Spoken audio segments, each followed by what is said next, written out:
ఒకటే మరణం, ఒకటే గమనం, ఒకటే గమ్యం. గెలుపు పొందే వరకు అలుపు లేదు మనకు. బ్రతుకు అంటే గెలుపు, గెలుపు కొరకే బ్రతుకు. కష్టాలు రాని, కన్నీళ్లు రాని, ఏమైనా కానీ ఎదురేది రాని. ఓడిపోవద్దు, రాజీ పడొద్దు, నిద్రే నీకొద్దు, నింగి నీ హద్దు. ఒకటే జననం, ఒకటే మరణం, ఒకటే గమనం, ఒకటే గమ్యం. గెలుపు పొందే వరకు అలుపు లేదు మనకు. బ్రతుకు అంటే గెలుపు, గెలుపు కొరకే బ్రతుకు.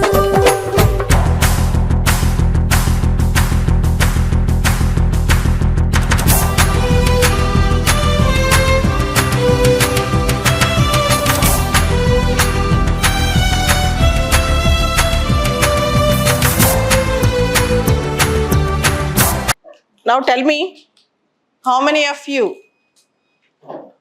want to have an awareness? What is civil services? Why civil services? అసలు సివిల్ సర్వీసెస్ అనే దాని గురించి అవేర్నెస్ మాకు సరిగ్గా లేదు అని ఎంతమంది అనుకుంటున్నారు? ఎంతమందికి ఎన్ని డౌట్స్ ఉన్నాయి? డౌట్స్ ఉన్నాయి అందరికీ? చాలా. అమ్మో. ఓకే, సో నేను అవేర్నెస్ గురించి ఈరోజు మొత్తం చెప్తాను. నాకు ఎలా వచ్చిందో చెప్తాను, మీకు అది సరిపోద్ది. సెకండ్ పార్ట్, 2 parts ఈ క్లాస్ మొత్తం. ఫస్ట్ ఏమో what is civil services, second part of the class ఏమో మీ క్వశ్చన్స్కి నా answers. Okay, so first part what is civil services, awareness relating to the civil services. And the second part is your questions and my answers. Okay, so let's start. అసలు నాకు awareness గురించి నేను చెప్తాను. అసలు ఎలా అవేర్నెస్ వచ్చింది, ఎలా నేను ఫస్ట్ అటెంప్ట్లో క్రాక్ చేశాను, దానికి ఫాలో అయిన టెక్నిక్స్ ఏంటి. You should all know this. See,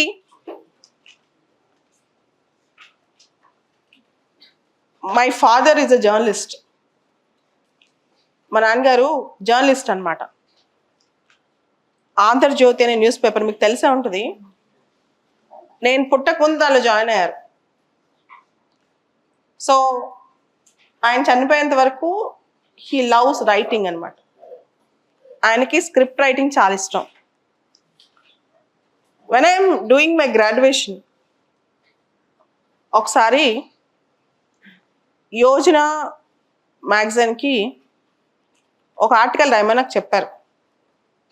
topic ఏంటి అని అడిగాను. ఫస్ట్ టైం ఉమెన్ ఎంపవర్మెంట్, మహిళా సాధికారత. నాకు అసలు ఆ టాపిక్ గురించి అంత తెలుసు, కానీ ఎక్స్రే రాసేంత వచ్చే నమ్మకం నాకు కలగలేదు. ఇప్పుడు అడిగాను, ఏం రాయాలి చెప్పవా టాపిక్ గురించి అని. నువ్వు న్యూస్ పేపర్ చదువుతున్నావు కదా చిన్నప్పటి నుంచి అన్నారు. అవును అన్నాను. ఇప్పుడు ఎడిటోరియల్ కానీ లీడ్ ఆర్టికల్ ఉందనుకో, ఫస్ట్ పారాలో డెఫినేషన్ ఉంటుందా అన్నారు. ఉండదు కదా అన్నాను. ఏముంటుంది ఫస్ట్ పారాగ్రాఫ్లో అంటే, ఆర్టికల్ దేని గురించి ఉందో దాన్ని ఇంట్రడ్యూస్ చేస్తుంది అని చెప్పారు. So the first paragraph should be the lead paragraph అన్నారు. ఆ టైంలో ఏమైంది తెలుసా, ఐ డూ రిమెంబర్, అదే ఇంట్రడక్షన్ నేను మళ్ళీ మెయిన్స్లో కూడా రాశాను. నిషా శర్మ అని ఒక అమ్మాయి, హర్యానా ఢిల్లీ ఆ ఏరియా అమ్మాయి అనమాట. పెళ్ళి జరుగుతుంది, పెళ్లి కొడుకు కట్నం ఎక్కువ అడిగాడని చెప్పి పెళ్ళిలోంచి అమ్మాయి లేచి వెళ్ళిపోద్ది, వెళ్ళి పోలీస్ స్టేషన్కి కేసు పెడుతుంది అనమాట. ఆ టైంలో అది path breaking moment.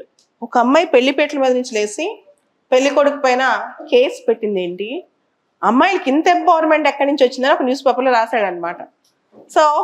So first పారాగ్రాఫ్లో ఇటువంటి ఇంట్రడక్షన్ రాస్తే బాగుంటుంది అనే ఐడియా వచ్చింది నాకు. ఎందుకంటే first paragraph should be the lead paragraph, should not be the definition paragraph అని. First paragraph should be the lead paragraph, should not be the definition paragraph అని. తర్వాత ఈ నిషా శర్మ అమ్మాయి పేరు ఇంకా గుర్తు నాకు. మరి అమ్మాయి 20 సంవత్సరాలు అయిపోయింది స్టోరీ. ఆ అమ్మాయికి గుర్తుందో లేదో, అమ్మాయి చేసిన పని మాత్రం నాకు మాత్రం ఇంటరాక్షన్ లీడ్కి బాగా వాడేసుకున్న అమ్మాయిని. తర్వాత next paragraph should be the definition paragraph. What is women empowerment? What is women empowerment? So దానిలో social, political, economic empowerment of women in the society like India. సామాజికంగా, ఆర్థికంగా, రాజకీయంగా మహిళల్ని ఎంత ముందుకు తీసుకెళ్ళొచ్చు, సమానమైన పాత్రదాలుగా ఎంత తీసుకెళ్ళొచ్చు. ఓకే, తర్వాత అక్కడి నుంచి ఇంకా సోషల్ ఒక హెడ్డింగ్, పొలిటికల్ ఒక సబ్ హెడ్డింగ్, ఎకనమిక్ మూడో సబ్ హెడ్డింగ్. అండ్ ఎస్ఏ రాసేటప్పుడు ఎక్కువ సబ్ హెడ్డింగ్స్ ఉండకూడదు. మీరు న్యూస్ పేపర్లో ఆర్టికల్స్లో ఎక్కువ సబ్ హెడ్డింగ్స్ ఉన్నాయా? ఎక్కువ ఉండవు, అక్కడ ఒకటి అక్కడ ఒకటి ఉంటాయి. అట్లా social, economic and political, social, economic and political. So ఇవన్నీ నేను రాశాను. రాస్తూ whatever the statement you give, there should be some data to substantiate it. నువ్వు ఏదైతే స్టేట్మెంట్ రాస్తున్నావో దానికి కొంచెం డేటా ఉండాలి కదా. ఇప్పుడు సోషల్ ఇష్యూస్ అంటున్నారు, అమ్మాయిలు పుట్టడమే, the birth of a female child itself is a burden in many families even today.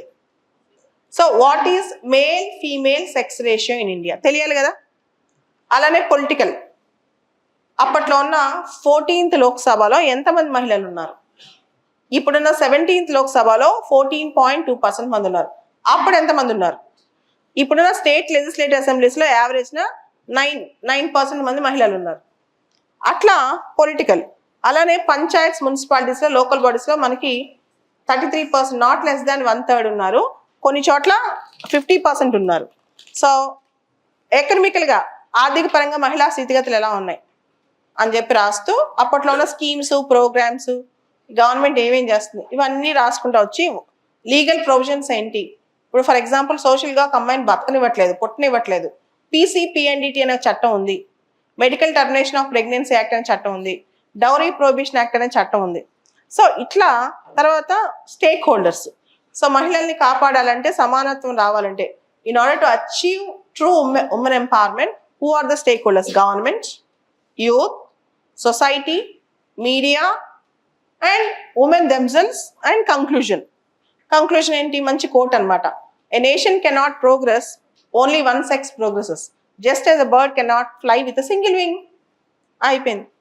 So ఒక స్ట్రక్చర్ అనేది నాకు ఫస్ట్ ఎస్సే రాసినప్పుడు అలవాటైంది. ఆన్సర్ ఎలా రాయాలి, ఒక స్ట్రక్చర్ ఎలా తీసుకురావాలి. కాకపోతే ఫస్ట్ ఎస్సే రాయడానికి 1 వీక్ పట్టింది నాకు. నేను గ్రాడ్యుయేషన్ చదివేటప్పుడు ఒక ఎస్సే నేను ప్రిపేర్ చేసుకోవడానికి నాకు నేను మా నాన్నకి చూపించేంత స్టాండర్డ్లో 1 వీక్ పట్టింది. కానీ ఒక స్ట్రక్చర్, ఒక్కసారి కాన్ఫిడెన్స్ వచ్చింది. నా లక్ ఏంటంటే సేమ్ ఎస్సే 2004 మెయిన్స్లో విదర్ ఉమెన్ ఎమాన్సిపేషన్ వచ్చింది. సేమ్ స్ట్రక్చర్ రాస్తాను అక్కడ. నాకు అప్పట్లో అప్పుడు ఐ థింక్ 300 మార్క్స్ అనుకుంటా ఎస్సే 200 మార్క్స్కి నాకు 130 వచ్చాయన్నమాట. ఇప్పుడు నేను చెప్పిన స్ట్రక్చర్కి one of the top marks. ఇప్పుడు లాగా 250 మార్క్స్ కదా, 200 మార్క్స్కి essay. So that's how you should learn by practice. నేను ఒకటి నమ్ముతాను, మీరు ఒక్కసారి కూర్చుని రాస్తేనే, మీకు ఎవరైనా పెద్దవాళ్ళు పుష్ ఇచ్చి మీరు ఒకటి రాయండి అని చెప్తేనే మీకు ఆ భయం పోతుంది. అలా కాకుండా ఎగ్జామ్ అంటే భయం, ప్రాక్టీస్ అంటే భయం. ఆ భయం పెట్టుకున్నారనుకోండి జీవితాంతం భయపడుతూనే ఉంటారు. ఒక్కసారి ఆ భయం పోవాలి. నాకు ఆ భయం ఎలా పోయింది అంటే, ఒక రైటింగ్ నేను రాయగలను. I can actually write the exam. I can write a good essay. I can write a good answer. అది అలా వచ్చిందనమాట. సో సెకండ్ ఇది, that's how I learn. Second thing, prelims మీ అందరికి తెలుసు, passing prelims is not that easy. అసలు ఈజీయే కాదు. అప్పట్లో నేను ప్రిపేర్ అయ్యేటప్పుడు మా మదర్ ఫాదర్ నాకు model question papers, PYQs, previous year question papers తెచ్చారు.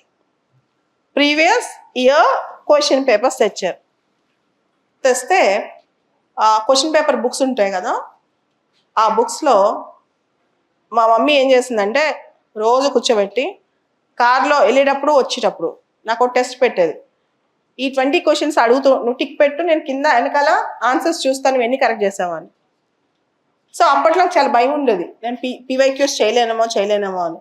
కానీ everyday 20 previous years questions films చేస్తే ఎప్పుడు స్టార్ట్ చేశాను? October, I do remember October 15th ఆ టైంలో చేశాను. మేలో films exam. Everyday 20 to 30 previous years question films చేశాను. అప్పట్లో ఇప్పటిలాగా సో మెనీ అని మనకి మార్కెట్లో చాలా క్వశ్చన్ పేపర్స్ అట్లా ఉండే కాదు. కానీ నేను బేస్ ఎక్కడ ప్రిపేర్ అయ్యాను అంటే it is previous years questions. Previous years క్వశ్చన్సే నా బేస్ అనమాట. Previous years question papers for prelims mandatory, కంపల్సరీగా. పాత క్వశ్చన్స్, పాత క్వశ్చన్ పేపర్స్ అన్నీ చాలా important. Okay, I expect all of you to rely on previous years questions. అందరూ కూడా ప్రీవియస్ ఇయర్స్ క్వశ్చన్స్ మీద ఎక్కువ స్ట్రెస్ చేయండి. They are the important guiding lights for examination. Paper pattern అర్థం కావడానికి, ఎగ్జామినర్ మైండ్ సెట్ అర్థం కావడానికి, paper pattern examiner mind set అర్థం కావడానికి ద బెస్ట్ వే ఈజ్ మాక్ టెస్ట్ల కన్నా ఎక్కువగా, మోడల్ టెస్ట్ల కన్నా ఎక్కువ I rely on previous years question papers. Actually నాకు దానివల్ల సక్సెస్ వచ్చిందని ఇప్పుడు నమ్ముతాను. ఓకే, మీరు ఇప్పటి నుంచి ఏం చేస్తారంటే ఏ కాంపిటేటివ్ ఎగ్జామ్ రాసినా ఆల్రెడీ ఆ ఎగ్జామ్లో వచ్చిన పాత క్వశ్చన్ పేపర్స్ని ప్రాక్టీస్ చేయండి. మీకు 20లో 2 కరెక్ట్ అవ్వచ్చు. 18 క్వశ్చన్స్ని మళ్ళా రివైజ్ చేసుకోండి. కరెక్ట్ అని కూడా మళ్ళా రివ్యూ చేసుకోండి, ఎందుకు కరెక్ట్ అని, ఎట్లాంటి మల్టిపుల్ చాయిసెస్ ఉన్నాయి, ఇవన్నీ కూడా చాలా ఇంపార్టెంట్ అనమాట. ఇవన్నీ కూడా చాలా important. So previous years question papers are very very important. Okay, for prelims and mains these are the standards. ఇవే ఇంపార్టెంట్ స్టాండర్డ్స్ అనమాట. Done. So this is the second thing. First thing ఏం చెప్పాను, unless you write something you'll never get confidence. Unless you do previous years practice you will never get confidence. Unless you do previous years practice you will never get confidence. This is the second thing. And third important thing, ఇది మీకు ఇంకా చెప్పాల్సిన technique. See when I'm writing my civil service exam, when I am writing my civil service examination, నా optional అప్పట్లో 2 options ఉండే. My graduation, post graduation is law. I have done my LLM, LLB, LLM అనమాట. Graduation, post graduation, LLB, LLM ఇవన్నీ నేను చేశాను కదా. So నా confidence ఏంటంటే నేను లా చింపేస్తాను, లా మెయిన్స్లో ఏ ఆన్సర్స్ అయినా రాస్తాను, లా సూపర్ డూపర్ అని చెప్పి నాకు చాలా ఇది కాన్ఫిడెన్స్. ఎందుకంటే I have done my LLM in constitution law. యూనివర్సిటీలో నాదే టాప్ మార్క్ ఉస్మానియాలో. సో నాకు ఆ నమ్మకం అనమాట, నేను సూపర్ అని చెప్పి. ఇది నిజం. కాన్స్టిట్యూషన్ లాలో మా యూనివర్సిటీలో నేనే సూపర్. కానీ యూపీఎస్లో నేను సూపర్ కాదని అప్పుడు అర్థమైన తర్వాత అది కూడా చెప్తాను. సో అప్పట్లో 2 ఆప్షన్స్ ఉండే, ఇప్పుడు మీకేమో ఒక ఆప్షన్ ఉంది కదా, అప్పుడు 2. సో లా ఫస్ట్ ఆప్షను. సెకండ్ ఆప్షన్ మేము ఎప్పుడు చూస్ చేసుకోవచ్చు అంటే ప్రిలిమ్స్ రిజల్ట్స్ వచ్చాక. ప్రిలిమ్స్ రిజల్ట్స్ వచ్చాయి. I do remember August 10th రోజు, October 18th mains. August 11th రోజు నేను మా నాన్న కూర్చుని ఏ ఆప్షన్ బాగుంటాయి నాకు అని చూసాం. Telugu literature, sociology, public administration, తర్వాత ఆంథ్రోపాలజీ, హిస్టరీ అన్నీ చూసాం. సో పొలిటికల్ సైన్స్ సిలబస్ చూసాం, PSIR. నేను పొలిటికల్ సైన్స్ సిలబస్ తీసుకోవడానికి ఒక మేజర్ కారణం ఏంటంటే IGP, Indian government and politics, and IR, GS integrate అయినాయి. నాకు ఫాస్ట్గా ప్రిపరేషన్ అయిపోద్ది, ఏ టీచర్ లేకపోయినా అయిపోతుంది అని నమ్మకంతో తీసుకున్నాను. కానీ తీసుకున్న తర్వాత చూస్తే భయం వేసింది ఫుల్గా. ఎందుకంటే 2 months టైం ఉంది. అక్కడేం thinkers, Plato, Aristotle, Machiavelli, John Locke, Karl Marx అందరూ ఉంటారు. సో 15-20 days నేను ఏం చేయాలి, ఓన్లీ థింకర్సే చదివాను. అప్పటికే అయిపోయింది August. October 18th మెయిన్స్ అనమాట. సో అప్పుడు ఇప్పుడు నేను వీల్ చైర్లో ఉన్నా కదా, అప్పుడు వీల్ చైర్ వాడేదాన్ని కదా ఫస్ట్లో. I use to have artificial limbs, callipers. I do remember ఒక రోజు అశోక్ నగర్కి ఏదో బుక్స్ కొనుక్కోవడానికి వచ్చాం నేను మా మమ్మీ. వచ్చినప్పుడు అప్పట్లో కాంతి రాణా టాటా అని నా ముందు సంవత్సరం సివిల్స్ పాస్ అయి ఉన్నారు 2 years ముందు. తన పేరు కాంతి రాణా టాటా, ఇప్పుడు విజయవాడ పోలీస్ కమిషనర్ అనమాట. అందరు ఫుల్ గుమిగూడు ఉన్నారు, ఆయన మెయిన్స్ రాసే వాళ్ళకి టిప్స్ చెప్తున్నారు అని. నాకేమో అందరి ముందు అలా వెళ్ళటం నాకు షేమ్ అనిపించింది. మా అమ్మని లేదు ఒక్కసారి లెట్స్ గో అండ్ ఆస్క్, మనం వెళ్ళి అడుగుదాం, అని ఫాస్ట్గా నేను తన దగ్గర తీసుకెళ్ళింది. మెయిన్స్ ఎలా రాయాలి, మెయిన్స్ ఎలా రాయాలి. నాకు ఉంది 1.5 month టైం, ఆల్మోస్ట్ 1.5 month టైంలో నేను మెయిన్స్ ఎలా క్రాక్ చేయాలని ఒకటే క్వశ్చన్ అడిగాను. నీ ఆప్షన్ ఏంటి అని చెప్పాను, లా అండ్ పొలిటికల్ సైన్స్ అని. So I give a small idea అని చెప్పి 2-3 మాటలు టకటక చెప్పాడు. మీ ఆన్సర్స్లో ఎక్కడైనా సరే social justice, social welfare, Gandhi ఇట్లాంటి థీమ్స్ రిఫ్లెక్ట్ అవని గవర్నమెంట్ ఎక్కువ తిట్టుద్ది, గవర్నమెంట్ని ఎక్కువ తిట్టుద్ది. First tip I still remember. అప్పట్లో ఎంప్లాయ్మెంట్ న్యూస్ ఉండేది కదా, ఇప్పుడు కూడా వస్తుంది కానీ ఎవరు కొనట్లేదు ఎక్కువ, మేమంతా ఆన్లైన్ అయిపోయింది. ఎంప్లాయ్మెంట్ న్యూస్లో ఫస్ట్ పేజ్లో ప్రతి వారం ఏం చేసేవాడంటే ఒక మంచి ఇష్యూ మీద ఆర్టికల్ ఇచ్చేవాడు, చాలా ఇంపార్టెంట్ ఇష్యూ మీద. సో ఏం చేస్తామంటే లాస్ట్ 1 year నుంచి ఉన్న ఎంప్లాయ్మెంట్ న్యూస్లో ఫస్ట్ పేజ్ చదువు. ఓకే, తర్వాత మాకు యోజన, కురుక్షేత్ర అప్పట్లో చాలా పాపులర్ ఇప్పటికన్నా, అవి ఆ టాపిక్స్. ఫ్రంట్ లైన్లో లీడ్ ఆర్టికల్స్, ఫ్రంట్ లైన్లో కవర్ పేజ్ ఆర్టికల్స్ చూడమన్నాడు. ఇవే అతను చెప్పిన టిప్స్.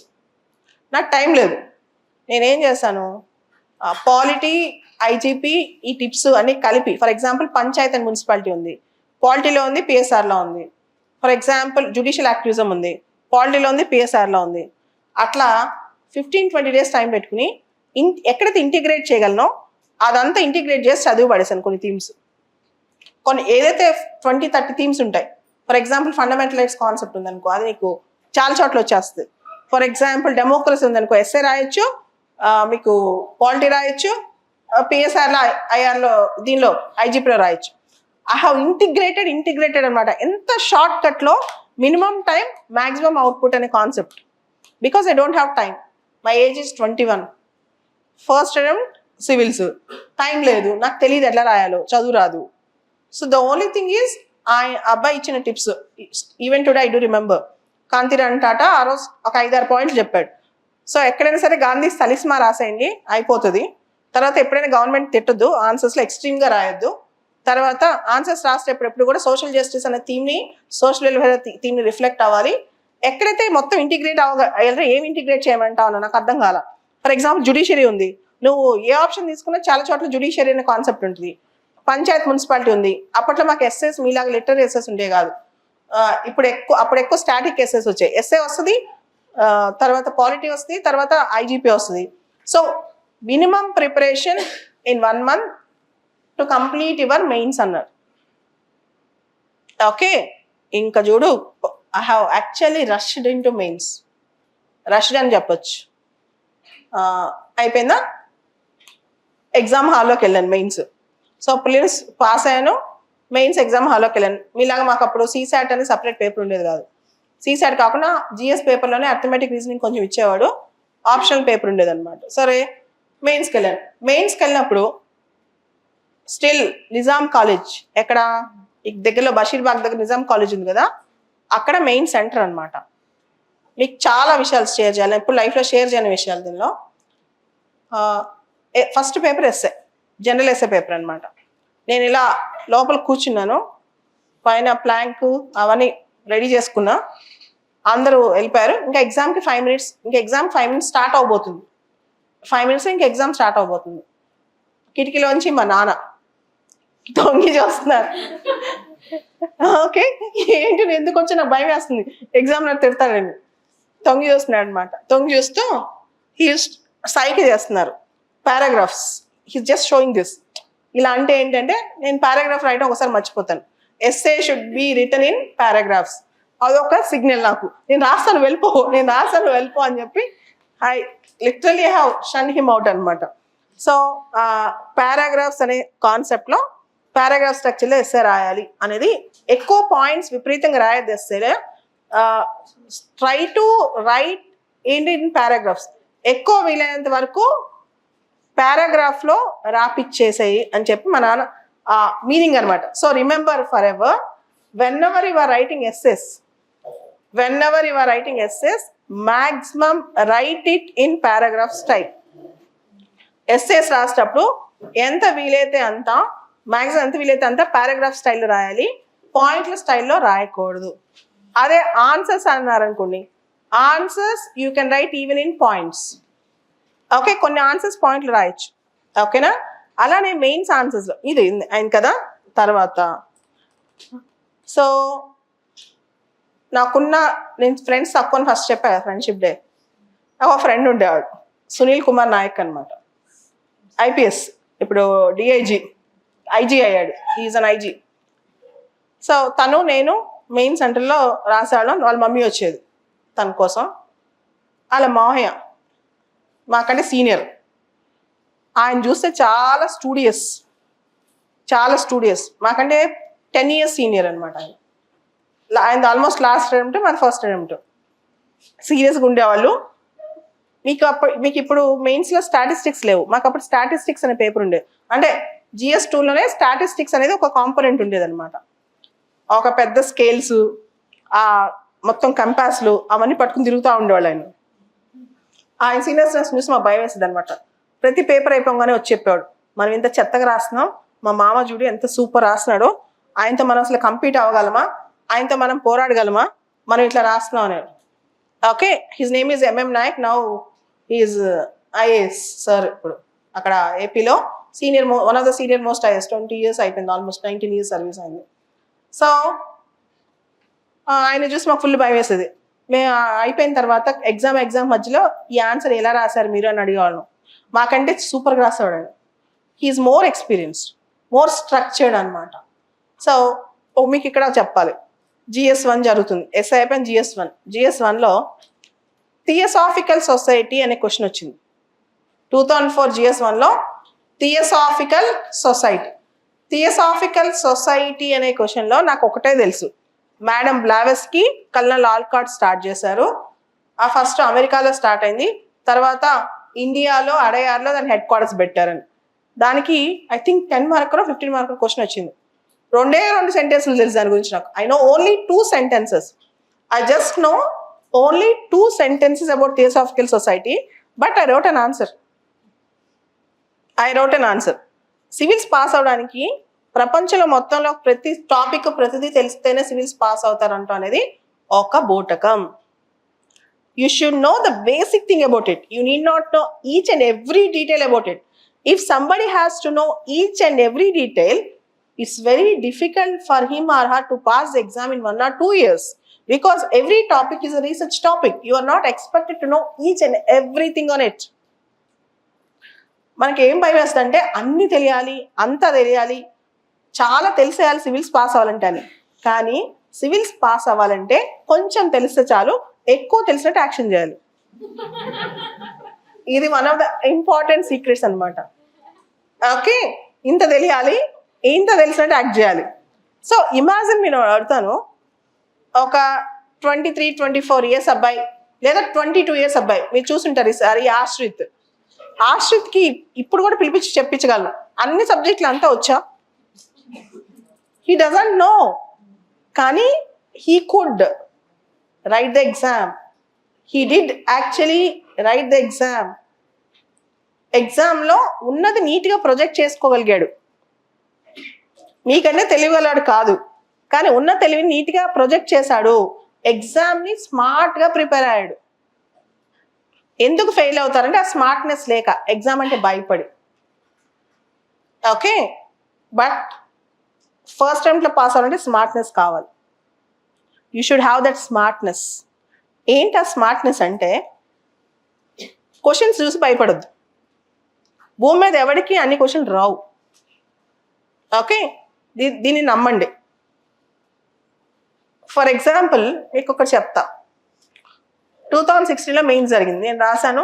నాతో పాటు నా స్టూడెంట్స్ కూడా చాలా మంది రాశారు. నేను రాసానప్పుడు చాలా మంది తెలియదు.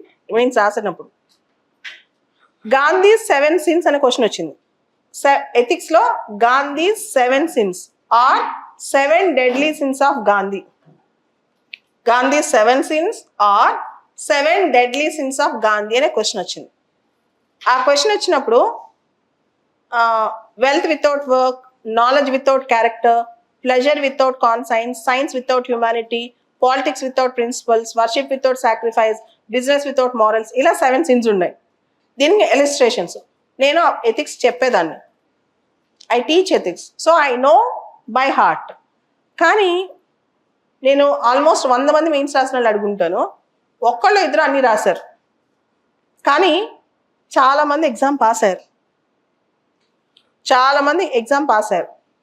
సో ఎగ్జామ్ పాస్ అవ్వడానికి ఎగ్జాక్ట్ ఆన్సర్ దింపి రావడానికి సంబంధం లేదు. ఎగ్జామ్ పాస్ అవ్వడానికి ఎగ్జాక్ట్గా ఆన్సర్ ప్రింట్ చేసి రావడానికి సంబంధం లేదు.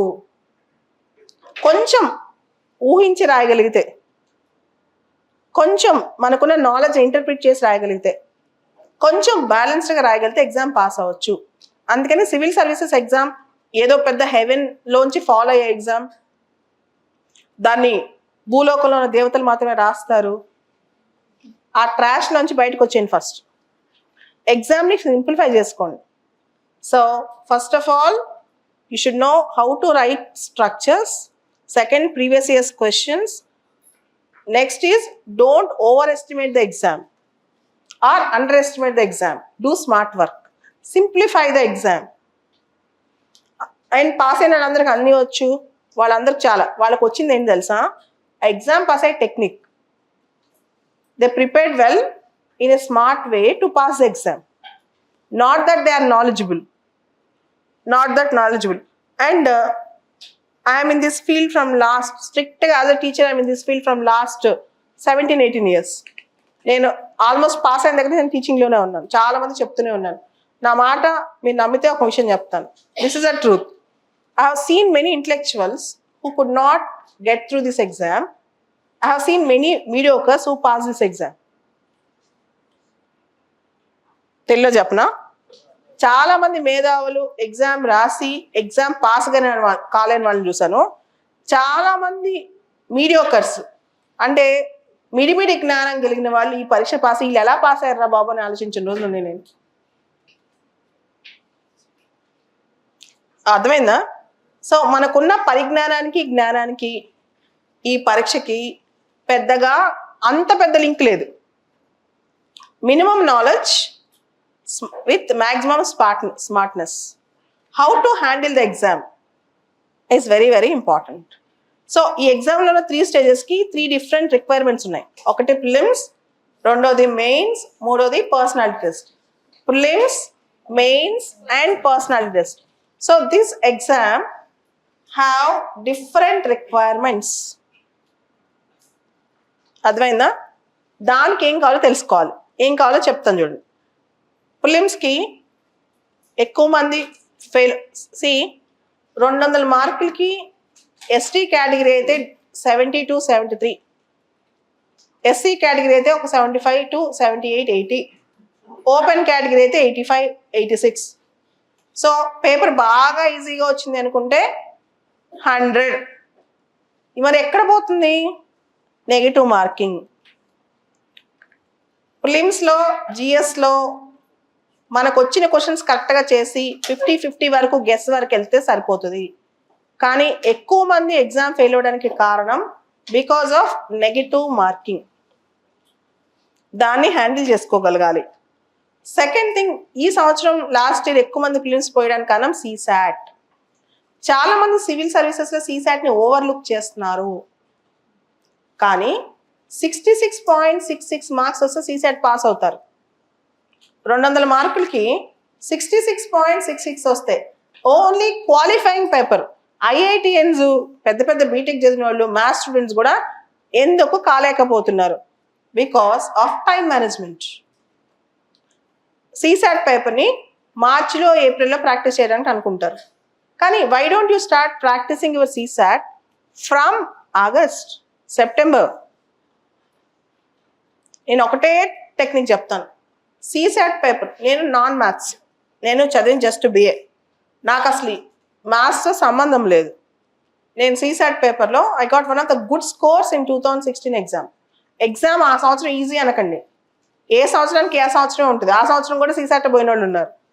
Okay, so the thing is మీరు ఇప్పటి నుంచి CSAT దాన్ని 5 yearsగా తీసుకుని దాన్ని ప్రాపర్గా స్ట్రక్చర్డ్గా ప్రిపేర్ అవుతే ఎందుకు CSATలో 66.66 మార్కులు ఎందుకు రావు చెప్పండి? 66.66 ఎందుకు రావు? ఈజీగా వస్తాయి కదా. మీరు దాన్ని ప్రాక్టీస్ చేయట్లేదు. సో దేన్ని ప్రాక్టీస్ చేయట్లేదు చెప్పనా? స్పీడ్ రీడింగ్ ప్రాక్టీస్ చేయట్లేదు. స్టూడెంట్స్కి ఏమైపోయిందంటే సివిల్స్ ఆస్పిరెంట్స్కి ఈ కంపైలేషన్స్, యూట్యూబ్ వీడియోస్, దానిలో ఆ పాపంలో నాది కూడా భాగస్వామ్యం ఉంది. ఇవన్నీ చెప్తున్నాను. మా అప్పుడు సొంతంగా చదివేవాళ్ళం మేము. న్యూస్ పేపర్ ఆర్టికల్ చాలాసేపు టక్ చదివేవాళ్ళం. చదివి కాంప్రిహెన్షన్, మీనింగ్స్, దాన్ని ఎనలైజ్ చేసుకోవడం, బ్రెయిన్లో షార్ప్నెస్ పెరిగేది. మీరు ఏం చేస్తున్నారంటే షార్ట్ కట్లో ఎవరో న్యూస్ పేపర్ చదివేది వింటున్నారు, ఎయిర్ పాడ్స్ పెట్టుకుని, రైట్? తర్వాత ఇంకొకటి ఏం చేస్తున్నారు తెలుసా? యూట్యూబ్లో ఎవరైనా చెప్పేది ఉంటుంది కదా, అది వింటున్నారు, అర్థమైపోయింది అనుకుంటున్నారు. అది ఎంతవరకు యూజ్ అవుతుంది మీకు? Nothing will match you, nothing will actually help you more than your own preparation with respect to analysis in civil services. అదే మీరు ఎక్కడ మిస్ అవుతున్నారేమో. మీకు అర్థమవుతుందా? రీడింగ్ కాంప్రిహెన్షన్ కానీ, ఎస్సేస్ కానీ, స్పీడ్ రీడింగ్ కానీ, లేకపోతే ఇన్నర్ స్పిరిట్ తెలుసుకోవడం, understanding the inner meaning of the sentence కానీ, మీరు అన్నిట్లో ఎందుకు విఫలం అవుతున్నారు? సీసాట్ అని ఎందుకు భయం వేస్తుందంటే because you are not developing your reading habit. Exam వారం రోజుల ముందు ఎందుకుని ప్రాక్టీస్ చేసి వెళ్తుంటే కుదరదు. ఇట్ షుడ్ బి హ్యాబిట్ కదా. Paper reading is a habit, analysing is a habit. మీరు ఎప్పుడైతే స్పీడ్ రీడింగ్ అలవాటు అవుతుందో టైం మేనేజ్మెంట్ అలవాటు అవుతుంది. క్వశ్చన్ని స్పీడ్గా మీరు చదవట్లేదు. One of the best technique to pass civil service exam, చాలా మందికి తెలుసు కానీ పాటించిన విషయం, speed reading and speed writing. ఇది స్టార్ మార్క్ టెక్నిక్స్. ఫాస్ట్గా చదివి అర్థం చేసుకోగలగాలి, ఫాస్ట్గా రాసి అర్థం చేసుకోగలగాలి, ఫాస్ట్గా రాయగలగాలి. These are the 2 important techniques of civil service examination. గుర్తుపెట్టుకోండి. ఈ ఎగ్జామ్ ఎవరిది అంటే బాగా ఫాస్ట్గా, ఫర్ ఎగ్జాంపుల్ నేను చెప్తాను, ఇప్పటికీ కూడా మ్యాక్సిమం స్టూడెంట్స్ కంప్లైంట్ ఏంటి తెలుసా? ఎథిక్స్ పేపర్ అవ్వలేదు మ్యామ్, మెయిన్స్ బాగా కష్టపడ్డాం మ్యామ్ అంటారు. ఎందుకు ఎథిక్స్ పేపర్ అంటే కేస్ స్టడీస్ పెద్ద ఇచ్చారు మ్యామ్, చదవలేకపోయాము. అసలు ఒక కేస్ స్టడీ చదవడానికి టైం పడుతుంది మ్యామ్ అని. నీకు ముందే తెలుసు కదా చదవడానికి టైం పడుతుందని. సీసాట్ పేపర్ చదవడానికే టైం పడుతుంది, ఎథిక్ క్వశ్చన్స్ చదవడానికే టైం పడుతున్నాయి. చదవడానికి ఎంత టైం పడుతున్నప్పుడు నువ్వేం చేస్తున్నావు? నువ్వు ఆ చదవటానికి ప్రాక్టీస్ చేయట్లేదు. స్పీడ్ రీడింగ్ అనే టెక్నిక్ నువ్వు ప్రాక్టీస్ చేయట్లేదు. ఒక 5 minutes టైంలో ఒక ఎడిటోరియల్ చదివి ఎక్స్ప్లెయిన్ చేయమని మిమ్మల్ని ఎవరు పుష్ చేయట్లేదు. అది మీతో problem.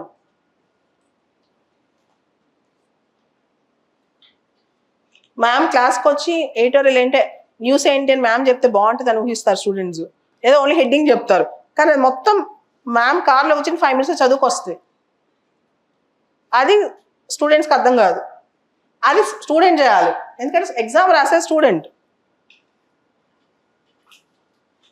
Okay, so from now on, if you want to pass in CSAT and the papers like ethics, and if you want to pass in mains examination, speed reading habit and speed writing habit are a precondition. They are mandatory, they are compulsory. Speed reading habit, speed writing habit చేస్తారు కదా. So మీ editorials మీరే చదవండి, మీ news paper articles మీరే చదవండి, video వినండి. Video will help you to get the clarity over the subject. But మీ own ప్రిపరేషన్కి వీడియోస్కి లింక్ పెట్టద్దు. ఓకే, మీ ఓన్ ప్రిపరేషన్ స్టాండర్డ్ మీకే పనికొస్తుంది. That is very very important. Coming back to civil service examination. This examination, if you observe, ప్రిలిమ్స్లో previous years questions practice చేయటం, CSAT ఇప్పటి నుంచే హోల్డ్ చేసి పెట్టుకోవడం చాలా ఇంపార్టెంట్. సెకండ్ ఇంపార్టెంట్ థింగ్, ఈ ఎగ్జామ్కి current affairs is a heart of prelims exam and mains exam, including interview, including personality test. చాలామంది అంటారు స్టాటిక్లోంచి ఎక్కువ క్వశ్చన్స్ వస్తాయా, కరెంట్ అఫైర్స్లోంచి ఎక్కువ క్వశ్చన్స్ వస్తాయని.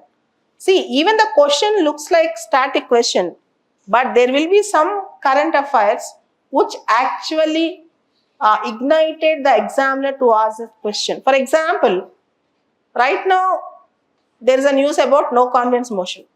If you get a question about the difference between no confidence motion and censure motion, or if you get a question with respect to the features, what are the important, which of the following statements are correct about no confidence motion, does it mean it is a static subject or dynamic question? It's a question which got its relevance through current affairs, but it is a static question. For example, Chandrayaan-3. Okay, recently the Chandrayaan-3 reached its moon's orbit. Okay, you might get a basic question on India's space missions. Okay, or yesterday there's a news, Rahul Gandhi disqualification. The conviction was stayed by Supreme Court. Article 103. Under what grounds an MP or MLA can be disqualified? 103 and 192. Or RP Act or anti-defection law. For example, economy. There's a news that non-performing assets are being minimized. What do you mean by non-performing asset? For example, government is more and more focusing on Vande Bharat trains. Features of the Indian Railways are Vande Bharat trains.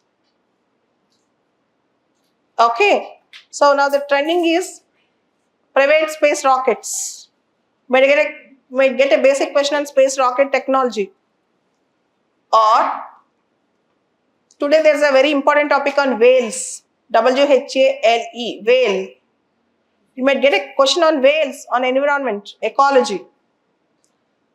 Or if you see history, if you observe the history, the year 1923 is the year of formation of Congress Khilafat Swaraj Party. This year 2023, you might get a basic question on the objectives of the formation. Who are pro changes and who are no changes. So you can expect most of the questions like this. It's not difficult to crack this exam if you understand the pulse of the exam. If you properly understand the pulse, it is very easy to crack this exam. Even if you see mains questions, even in mains questions there is a trend. Have you observed in India, recently in Haryana there is a communal clash, in Manipur ethnic clash. India is a land of unity in diversity, but in this diversity we are observing some aberrations. How to resolve and how to maintain the unity and integrity of the country. This is the important essay which is relevant this year. ఒక పక్క ఇండియాలో ethnic clashes, ఇంకో పక్క communal clashes, ఇంకో పక్క కుల చిచ్చులు, ఇంకో పక్క ప్రాంతీయ చిచ్చులు. సో భిన్నత్వంలో ఏకత్వం, ఏకత్వంలో భిన్నత్వం అనే సిద్ధాంతం. ఇండియాలో ఉన్న ఏకీకృతాన్ని, ఇండియాలో యూనిటీని ఎలా కాపాడుకోవాలి, ఆ మోడల్ ఒక ఎస్ఏ రావచ్చు కదా. ఇండియా G20 లీడ్ చేస్తుంది, ఇండియా విశ్వగురు అని ఎలా క్లెయిమ్ చేసుకోగలదు, ఏం చేస్తే ఇండియా విశ్వగురు అవుతుంది, చాలా ఇంపార్టెంట్ కదా. అలానే మీరు చూడండి, భారతదేశం ఇప్పటికీ కూడా కలోనియల్ లెగసీస్ ఇంతకుముందు చాలా ఉన్నాయి. ఉదాహరణకి మన మిలిటరీ స్ట్రక్చర్స్ కానీ, మన బ్యూరోక్రటిక్, ఈవెన్ మీరు రాసే పరీక్ష కూడా బ్రిటిష్ మోడల్లో ఇంతకుముందు ఉండేదన్నమాట. అంటే సివిల్ సర్వీసెస్ ప్యాటర్న్స్ అప్పట్లో బ్రిటిష్ దగ్గర నుంచి తీసుకున్నాం. మిలిటరీ స్ట్రక్చర్స్, జ్యుడిషియల్ స్ట్రక్చర్స్, అంతెందుకు రాజ్పథ్ నెమ్మదిగా బ్రిటిష్ చట్టాలని, బ్రిటిష్ పేరుని భారతదేశం మారుస్తూ వస్తుంది, కలోనియల్ లెగసీస్ని మారుస్తూ వస్తుంది. దాని భారతదేశం ఇండియనైజేషన్ అయిపోతుంది. సెల్ఫ్ రిలయంట్ ఇండియా, స్వాభిమాన్ ఎలా కాపాడుకుంటుంది. సో ఇవన్నీ కూడా కళ్ళకు కనిపించే క్వశ్చన్స్, తెలుస్తున్నాయి క్వశ్చన్స్ అన్నీ కూడా తెలుస్తున్నాయా, right? So if you observe, Aam Aadmi Party recently became a national party and TRS have become BRS. So just పేరు మార్చి నేషనల్ పార్టీ అవ్వదు కదా. What is the criteria for a party to become a national party, and what are the advantages of having a national party status, and how a party can be called as a regional party? So మీకు ట్రెండ్స్లోని మీకు story అర్థమైపోతా వస్తూ ఉంటుంది అనమాట, story తెలుస్తుంది. రీసెంట్గా biodiversity amendment bill రాజ్యసభలో, లోక్సభలో, 2 సభల్లో పాస్ అయింది. తెలుసా మీకు అది? ఈ సంవత్సరం మెయిన్స్లో, నెక్స్ట్ ఇయర్ ఫిలిమ్స్లో, కమింగ్ ఫిలిమ్స్లో బయోడైవర్సిటీ మీద క్వశ్చన్ రాకపోతే, మేడం మీరు చెప్పారు బయోడైవర్సిటీ మీద క్వశ్చన్ వస్తుందని రాలేదని నన్ను అడగండి. స్టార్ మార్క్ పెట్టుకోవచ్చు. నేను దాని మీద తెలుగులో ఒక వీడియో కూడా చేశాను అందరికి అర్థం అవ్వాలని. బయోడైవర్సిటీ యూపీఎస్సికి కొన్ని యూపీఎస్సి పల్స్లో మనకు కొన్ని కనపడుతుంటాయి. ఏం చెప్పనా, బయోటెక్నాలజీ అనే కాన్సెప్ట్లో ఏ కొత్తది వచ్చినా సరే, anything with respect to biotechnology or anything with respect to biodiversity or anything with respect to parliamentary privileges, parliamentary terminology, anything with respect to parliament, ఇవన్నీ కూడా చాలా అంటే చాలా ఇంపార్టెంట్ అన్నమాట. ఆ టర్మినాలజీస్ చాలా అంటే చాలా ఇంపార్టెంట్. సో యూపీఎస్సిలో ట్రెండ్స్ కనిపిస్తుంటాయి వీళ్ళకి. ఫేవరెట్ యూపీఎస్సీ ఇది ఫేవరెట్. ఫర్ ఎగ్జాంపుల్ ఎథిక్స్ ఉందనుకోండి. ఎథిక్స్లో ఒక వాల్యూ సిస్టమ్ మనిషికి ఎలా ఉండాలనే question proper question. What is right mindfulness proper question. So emotions మీద ఒక క్వశ్చన్. అట్లా తెలిసిపోతుంటాయి అనమాట. That is the pulse of the exam. Exam ట్రెండ్ని మనం క్యాచ్ చేయాలి. ఎగ్జామ్ ట్రెండ్ని, ఎగ్జామ్ పల్స్ని మనం పట్టుకోవాలి. ఎగ్జామ్ ట్రెండ్ని క్యాచ్ చేయాలి, ఎగ్జామ్ పల్స్ని మనం పట్టుకోవాలి. దానికి ఫోకస్ అవసరం. ఫోకస్ అని ఎందుకంటాను తెలుసా? నేను కూడా చాలాసార్లు ఫోకస్ అని చెప్తాను. ఫోకస్ అంటే చదువు మీద చాలా మంది ఏమనుకుంటారంటే ఇలా తీసి పుస్తకం చదివితే ఫోకస్ అనుకుంటారు. నేను దాన్ని ఫోకస్ అన్నాను. ఫోకస్ అంటే ట్రెండ్స్ని బాగా బ్రెయిన్ వర్క్ చేస్తూ ఉంటే మనకు ట్రెండ్ అర్థమవుతూ ఉంటుంది. ఫర్ ఎగ్జాంపుల్ ఇంటర్నల్ సెక్యూరిటీ ఉందనుకోండి. నక్సలిజం ఇయర్ చాలా ఇంపార్టెంట్.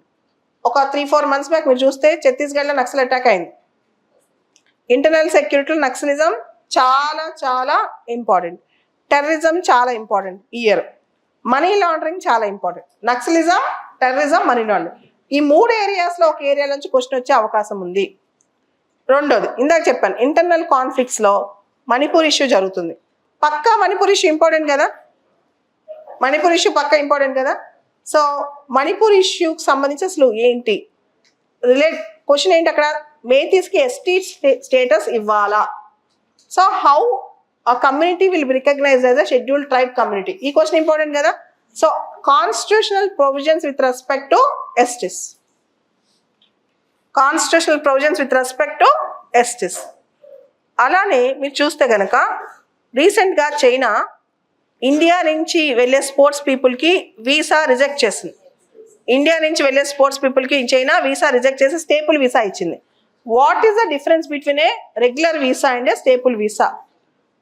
రెగ్యులర్ వీసాకి స్టేపుల్ వీసాకి తేడా ఏంటి? స్టేపుల్ వీసా అంటే ఏంటి? ఇండియాకి చైనాకున్న ప్రాబ్లమ్స్ ఏంటి? సో రీసెంట్గా మీరు గమనిస్తే కనుక India is trying to reconnect with middle east. India UAE, India Saudi, India Israel, ఈ రిలేషన్స్ బాగా ట్రెండ్ అవుతున్నాయి. ఇంతకుముందు మిడిల్ ఈస్ట్లోని అరబ్ కంట్రీస్, ముఖ్యంగా యుఏఈ కానీ సౌదీ కానీ, వీళ్ళందరూ పాకిస్తాన్ చాలా క్లోజ్గా ఉండేవాళ్ళు. కానీ వీళ్ళందరూ ఇప్పుడు ఇండియా కూడా ఈక్వల్ ప్రయారిటీ ఇస్తున్నారు. Though they support the Arab cause, they are still giving good weightage to India. మీరు గమనిస్తే మోడీ ఖచ్చితంగా 4 సార్లు ఈ మధ్యనే లాస్ట్ 5-6 years నుంచి యుఏఈకి వెళ్ళారు. So if you observe the trends మారుతున్నాయి ఐఆర్లో. Modi's France visit, Modi's America visit, Modi's UAE visit, Modi's G7 visit, and today is Hiroshima, Nagasaki. Guttunda, August 6th and August 9th. Fat Man and Little Boy. Okay, Oppenheimer cinema vachindi. How many of you watched that movie? Oppenheimer movie. Danlo 2 important questions ఆ మూవీలో, ethical questions. See, నీ country తరఫున నువ్వు ఒక duty చేస్తున్నావు. You are working on behalf of your country. You are heading a project, Manhattan Project. That project is to prepare a nuclear bomb. So as a citizen of India, as a patriot, you love your country, you are preparing a nuclear bomb. కానీ రేపు ఆ country ఎవరిపైనా bomb వేస్తుంది, ఎంతమంది అమాయకులు చచ్చిపోతారు, ఎన్ని లక్షల మంది చచ్చిపోతారు. Okay, first question. Second question, భగవద్గీతలో ఏం చెప్పాడు? నువ్వు ఓన్లీ యాక్టర్వి, నడిపించేది వేరు, అంతా నేను చూసుకుంటానని కృష్ణుడు అర్జునుడికి చెప్తాడు. So you are only here. ఈ మొత్తం world is a stage, a drama stage, and you are just an actor here. I'm the director, I move everything, there is nothing moving or unmoving without me అని కృష్ణ అంటాడు. అంటే ఏ చావు ఏ పుట్టుకని నా చేతిలో ఉంటాయి, నువ్వు ఓన్లీ ఒక యాక్టర్గా వచ్చావు అంటాడు. అయినంత మాత్రం నువ్వు అందరం చంపుకుంటూ పోతావా, నీ చావు నా చేతిలో లేదు దేవుడి చేతిలో ఉందని? అర్థమైందా మీకు? I'm killing you but actually your time and destiny is decided by your God అంటే అర్థమైందా? So what is our duty here? So ఇవన్నీ కూడా ఎథిక్స్లో మీరు వాడుకోవచ్చు. ఓపెన్హైమర్ మూవీలో ఈవెన్ మూవీస్లో ఉంచి కూడా ఇంట్రడక్షన్స్ రాస్తారు. ఎస్ఏ ఎథిక్స్లో మూవీస్లో నుంచి ఎగ్జాంపుల్స్ రాస్తారు. కొన్ని మూవీస్ కూడా మనల్ని యాక్చువల్లీ ఇండ్యూస్ చేస్తాయి కొన్ని రాయించడానికి అనమాట. ఓకే, ఇప్పుడు ఆఫ్ఘనిస్తాన్లో ఉంది. ఇప్పుడు అంటే అమ్మాయిలు 3rd క్లాస్ కంటే ఎక్కువ చదువుకోకూడదంట. మొన్నేమో బ్యూటీ పార్లర్లు క్లోజ్ చేయాలి, salons, beauty salons for ladies complete closed. పాపం ఆఫ్ఘనిస్తాన్లో ఉమెన్ బ్యూటీ పార్లర్ ఉమెనే లీడ్ చేస్తారు, వాళ్ళు ఉండేవాళ్ళు. ఇప్పుడు ఏంటి? Complete closed. The only source of income, the only way to socialise, the only way to go out of the house is their beauty salon. దాన్ని కూడా ఆపేశారు. ఇంక నెక్స్ట్ ఏమన్నారు? Only they have to study up to 3rd class అంట. So మీరు women empowerment గురించి, women safety గురించి రాసేటప్పుడు ఇలాంటి వరల్డ్లో, మనం ఉన్న వరల్డ్లో మన పక్కన ఆల్మోస్ట్ అవర్ బార్డరింగ్ కంట్రీ, పిఓకో లేకపోతే మనకు బార్డర్ అయ్యేది, ఆ కంట్రీలో మహిళలు ఇలా ఉన్నారని, ఇలాంటి స్థితిగతులు ఉన్నాయి. But world is helpless, UN women is helpless. ఓ పక్క మలాలా యూసఫ్ జాయిన్ చూసారు మీరు, how she is fighting for the cause of education. కానీ ఆఫ్ఘనిస్తాన్లో pathetic condition, we're just watching. మనం జస్ట్ దాన్ని కళ్ళతో అలా చూస్తున్నాం అనమాట. So that's how. మీరు జరిగే ప్రతి ఇన్సిడెంట్ని వరల్డ్లో ఒక ఎగ్జాంపుల్ తీయండి.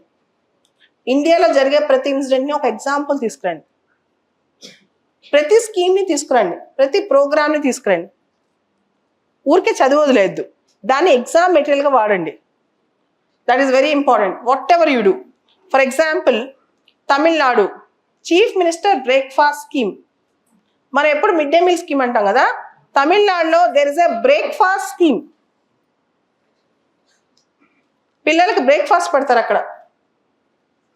ఓకే, కర్ణాటకలో గుడ్ సమారిటన్ లా, ఎవరైతే డిస్టెన్స్లో ఉన్న వాళ్ళకి హెల్ప్ చేస్తారో వాళ్ళకి చట్టం ఉంది. మామూలుగా ఎవరికైనా యాక్సిడెంట్ ఎందుకు మనం హెల్ప్ చేయం, మనకెందుకు ఈ గొడవ అని. కానీ ఆ గుడ్ సమారిటన్స్ ప్రొటెక్షన్ కోసం ఒక చట్టం ఉంది. రాజస్థాన్లో రైట్ టు హెల్త్ యాక్ట్ ఉంది. రాజస్థాన్లో రైట్ టు హెల్త్ యాక్ట్ ఉంది. అండ్ ఆంధ్రప్రదేశ్లో ఫ్యామిలీ డాక్టర్ ప్రోగ్రామ్ ఉంది, ఫ్యామిలీ డాక్టర్ స్కీమ్ ఉంది. తెలంగాణలో కళ్యాణ లక్ష్మి ఉంది. ఓకే, మామూలుగా కళ్యాణ లక్ష్మి అంటే ఏమనుకుంటాం, 18 సంవత్సరాల పైన అమ్మాయికి పెళ్ళి అయితే కళ్యాణ లక్ష్మి కింద డబ్బులు ఇస్తారు అనుకుంటాం. ఓకే, దానివల్ల ఆడపిల్లల పెళ్ళి ఎంకరేజ్ చేస్తున్నారు, అంటే ఆడపిల్లకి ప్రాపర్ లైఫ్ ఎంకరేజ్. కానీ Kalyana Lakshmi wanted to arrest child marriage. ఇప్పుడు 17 ఏళ్ళకో 16 ఏళ్ళకో పెళ్లి చేయాలనుకున్న వాళ్ళు ఆగుతారు. 1 సంవత్సరం అయితే ఆ ₹1,00,000 వస్తాయి కదా, డబ్బులు వస్తాయి కదా అమ్మాయికి అని. సో అండ్ చైల్డ్ మ్యారేజ్ తగ్గిస్తూ ఏమవుతుంది, వాళ్ళ ఎడ్యుకేషన్ పెరుగుద్ది. రైట్. సో యాజ్ ఇప్పుడు 1 district 1 product అనే స్కీమ్ ఉంది. మీ జిల్లాలో identify 1 product which can be promoted. 1 district 1 product. India మొత్తం దాదాపు ఎన్ని జిల్లాలు ఉంటాయి? జిల్లాలు ఈ మధ్య అన్ని స్టేట్లు చిన్న జిల్లాలు అవుతాయి. మోర్ దాన్ 760 770 జిల్లాలు అయినాయి ఇప్పుడు. ఓకే, ఇండియా మొత్తం ఎన్ని జిల్లాలు ఉన్నాయి? 1 district 1 product. సో మీరు ఎప్పుడైతే దాన్ని ప్రాక్టికల్గా థింక్ చేస్తారో, ప్రాక్టికల్గా కనెక్ట్ అవుతారో, ప్రాక్టికల్గా దాన్ని మీరు ఆలోచిస్తారో, మీకు ఎగ్జామ్ ఈజీ అవుతుంది. And the most important thing, enjoy the Joy of preparation. Preparation అనేది చెవుల్లో రక్తం వచ్చేటట్టు, కళ్ళల్లో రక్త కన్నీరు కారేటట్టు. ఓకే, అమ్మో నేను 5 hours చదివాను, బ్రేక్ తీసుకోవాలి, అసలు అది ప్రిపరేషనే కాదు. ఆ సివిల్సే అవ్వదు. మీరు 1 సంవత్సరం కొలది 2 yearsకి చేయాలనుకుంటుంటే మీరు అదేదో బర్డన్లా తీసుకుని చదివేస్తున్నా, నేను చదువుతున్నా, తలనొప్పి వచ్చేసింది, కళ్ళు నొప్పులు వచ్చినాయి, హాస్పిటల్కి వెళ్ళాలి, కూర్చుని నడువు నొప్పి వచ్చింది. మా ఫ్రెండ్స్ కొంతమంది అనేవాళ్ళు మేము ప్రిపేర్ అయ్యేటప్పుడు, సివిల్స్ అవుతుంటే అమ్మాయిలకి జుట్టు ఊడిపోద్ది, అబ్బాయిలకి పొట్టొచ్చుద్ది అని. నిజంగా సేమ్ జరిగింది, అందరికీ జరిగింది. కానీ అదే చెప్తున్నారు, ఈ ప్రిపరేషన్ ఒక బర్డన్గా మనల్ని మనం బాగా వేరేంటేర్ అంటాం, మనల్ని మనం అలసి సొలసి ఆ లెవెల్లోకి తీసుకెళ్ళొద్దు. It's like a joy. And for sure take it granted. మీకు ఈరోజు కొన్ని నిజాలు చెప్తాం. మీకు ఇప్పుడున్నంత హ్యాపీనెస్ లైఫ్లో ఇంకే స్టేజ్లో రాదు. సివిల్స్ కొట్టాక ఒక 2 months హ్యాపీనెస్ ఉంటుంది. ఆ తర్వాత జీవితంలో ఇంకెప్పుడు హ్యాపీగా ఉంటుంది ఇంత. Your family will enjoy your stature. Your family will enjoy your benefits. నీ డే, నీ లైఫ్ అంతగా నీ చేతుల్లో నువ్వు ఎంజాయ్ చేసి నేను పడుకుని హ్యాపీగా వీళ్ళు తెలుసా, ఇది నిజము కానీ చెప్పకూడదు బయటికి. సివిల్ సర్వెంట్స్ ఈ మధ్య పాస్ అయిన వాళ్ళు కొత్తగా సోషల్ మీడియా ట్రెండ్స్ అన్నమాట. వీళ్ళు ఏం చేస్తారంటే వాళ్ళు హ్యాపీగా ఉన్నట్టు స్టేటస్ పడుతుంటారు, వాళ్ళు హ్యాపీగా ఉన్నట్టు ఇన్స్టాలో పెడుతుంటారు, వాళ్ళు హ్యాపీగా ఉన్న ఆ ఒక్క షాట్లో నవ్వుతారు వాళ్ళు. ఓకే, ఆ ఒక్క షాట్లోనే వాళ్ళు నవ్వుతారు. ఎందుకంటే వాళ్ళ అబాసన ఎలా ఉంటుందో నాకు తెలుసు. వీళ్ళ పొద్దున్నే చలికి గడ్డ చలి ఉంటుంది అక్కడ. ఇది హిల్ స్టేషన్ అనమాట. అండ్ అక్కడ కొండలు ఉంటాయి కదా. లంచ్కి వెళ్ళాలన్నా, బ్రేక్ఫాస్ట్కి వెళ్ళాలన్నా, డిన్నర్కి వెళ్ళాలన్నా ఫార్మల్ డ్రెస్ వేసుకెళ్ళాలి. మామూలుగా ఏది పడితే తీసుకెళ్తే అనుకుంటుంది. అక్కడ కొండ ఎక్కినట్టు ఎక్కాలి. ఓకే, తినడానికి వెళ్ళడానికి అలసిపోతారు. అండ్ మార్నింగ్ పీటీ, నిద్రలే పీటీ చేపిస్తారు చల్లో, క్లాసులు చెప్తారు ఇలానే. మళ్ళీ నైట్ మళ్ళీ ఎక్సర్సైజులు ఉంటాయి. మళ్ళీ పడుకునేసరికి నీరసం వచ్చేసి అలా పడిపోతుంటారు అనమాట. మధ్యలో ఎక్కడైనా మంచి సీన్ దొరికింది అనుకోండి, 1 నిమిషం బ్రేక్లో ఫోటో తీసి ఇన్స్టాలో పెడతారు. మీరేమనుకుంటారు, వీళ్ళందరూ అక్కడ ఫుల్గా ఎంజాయ్ చేస్తున్నారు. అదంతా నేను కళ్ళతో చూసి వచ్చి చెప్తున్నాను. ఓకే, సో దాన్ని చూసేసి వీళ్ళందరూ ఎంజాయ్ చేస్తున్నారు, మేమే ఇక్కడ ఇంకా పాస్ కాకుండా ఇక్కడ ఉన్నాము, అలాంటి ఫీలింగ్స్ ఏం పెట్టుకోవద్దు. ఇట్ ఈస్ నాట్, అంటే the other side of the road is always green. Okay, ఎవరి జీవితంలో అంత పని సచ్చేదంత ఏముండదు. ఏంటి అంటే ఎక్కడన్నా ఈరోజు కూడా ఇండియాలో సివిల్స్ జాబ్కి ఒక రెస్పెక్ట్ ఉంది. ఆ జాబ్ చేసేవాళ్ళు ఒక మంచి చేసే శక్తి వాళ్ళకు ఉంది. వాళ్ళ చేతిలో మంచి చేసే ఒక పవర్. పాలిటిక్స్లోకి వెళ్తే ఈరోజు ఉంటుంది పవర్, రేపు ఉండదు, మళ్ళీ దాన్ని ప్రూవ్ చేసుకుంటూ ఉండాలి. కానీ సివిల్ సర్వీసెస్లో ఏంటంటే ఒక జీవితాన్ని కొంచెం ఇంపాక్ట్ చేసే శక్తి. You can touch some lifes in your career. అంతవరకు మీ చేతిలో ఉంది. ఫర్ ఎగ్జాంపుల్, మీరు సివిల్స్ పాస్ అయ్యారు, తెలంగాణ క్యాడర్కి వచ్చారు, జిహెచ్ఎంసి కమిషనర్ అయ్యారు, హైదరాబాద్లో ఫ్లడ్స్ వచ్చాయి. మీకున్న ఎంపతితో you can save many lifes, you can rehabilitate many people, you can help them very fast. అలాంటివి సిస్టంలో ఇంపాక్ట్ చేయగలరు మీరు. ఓకే, లేదా రేపు ఐటీడీఏ పిఓ అయ్యారు, కొన్ని ట్రైబల్ ఏరియాస్ వర్క్ చేసి ఆ ట్రైబల్స్లో కొంతమంది ఇలాంటి ఎగ్జామ్స్ రాపించగలరు, కొంతమందికి సెల్ఫ్ ఎంప్లాయ్మెంట్ క్రియేట్ చేయగలరు, కొంతమందికి అవేర్నెస్ చేయగలరు, కొంతమంది లిక్కర్ ఆపించగలరు. సో అట్లాంటి ఇంపాక్ట్ చేయగలరు. You can create a positive impact with your power, with your authority, which you cannot do when you are not in service unless you have lot of contacts. Okay, unless you have lot of contacts.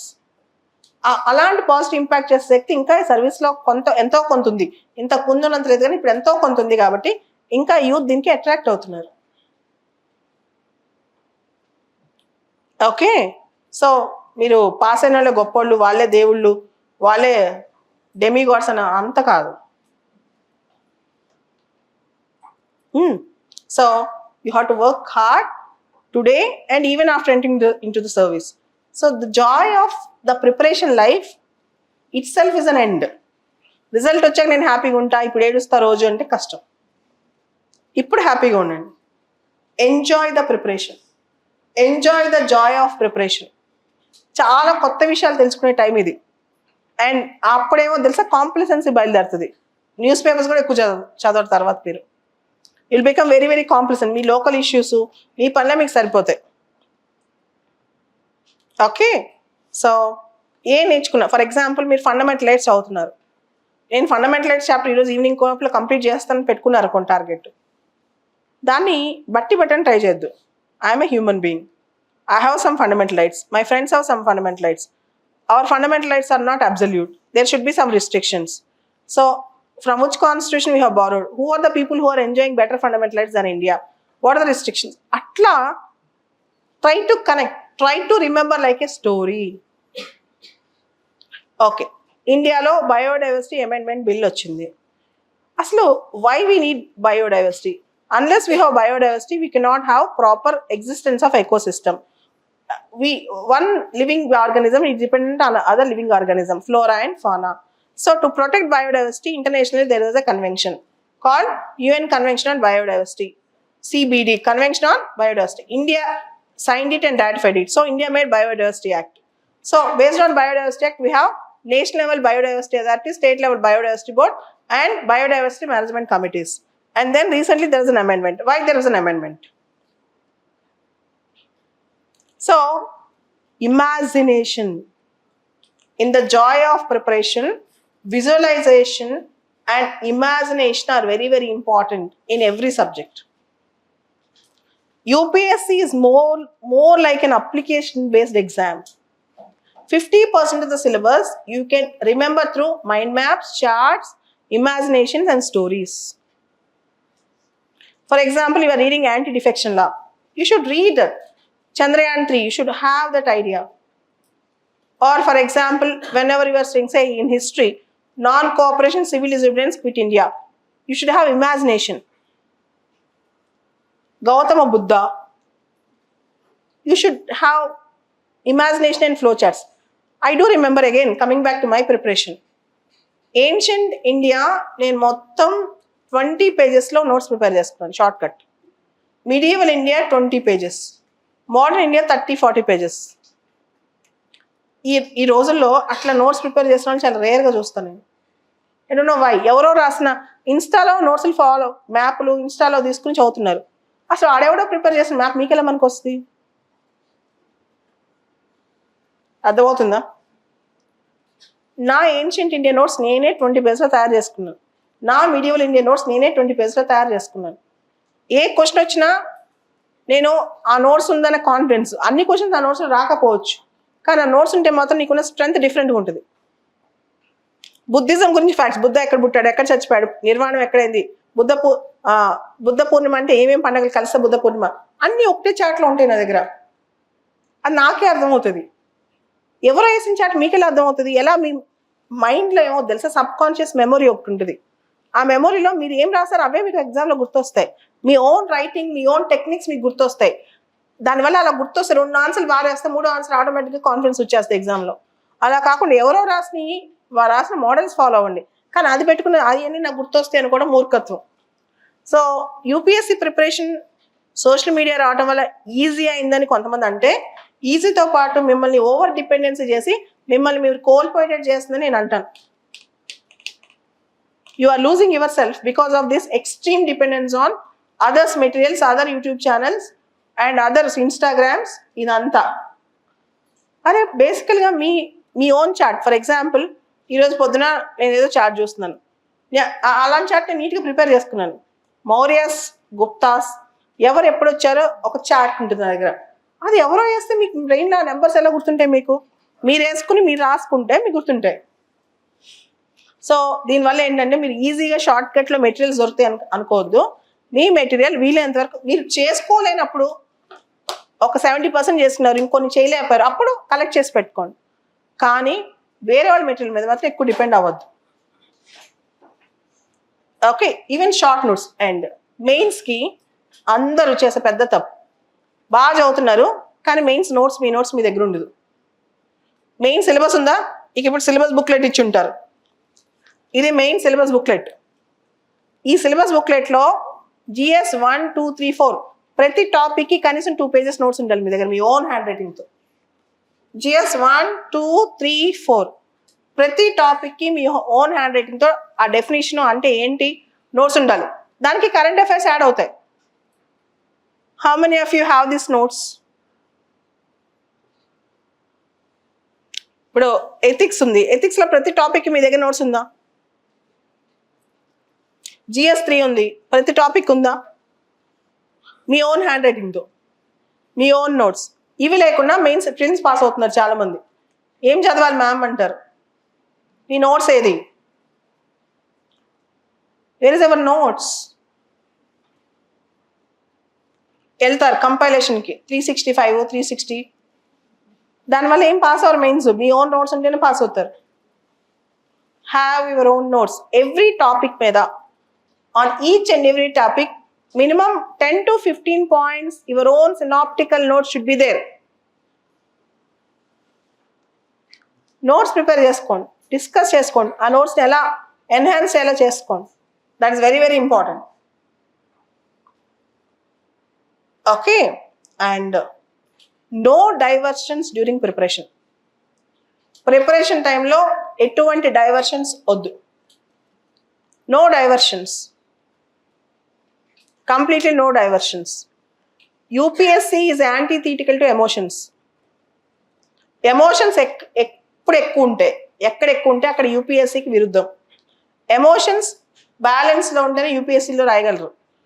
ఎప్పుడైతే చాలామంది emotional intelligence ఎథిక్స్లో ఒక chapter అనుకుంటారు, నేను అంటాను emotional intelligence UPSC pass అవడానికి అవసరం. నేను అంటాను ఓవర్గా ఎమోషనల్ ఉండే వ్యక్తి యూపీఎస్సీ ఎప్పుడు పాస్ అవ్వలేడు. ఎమోషన్స్ ఎప్పుడు బ్యాలెన్స్గా ఉండాలి.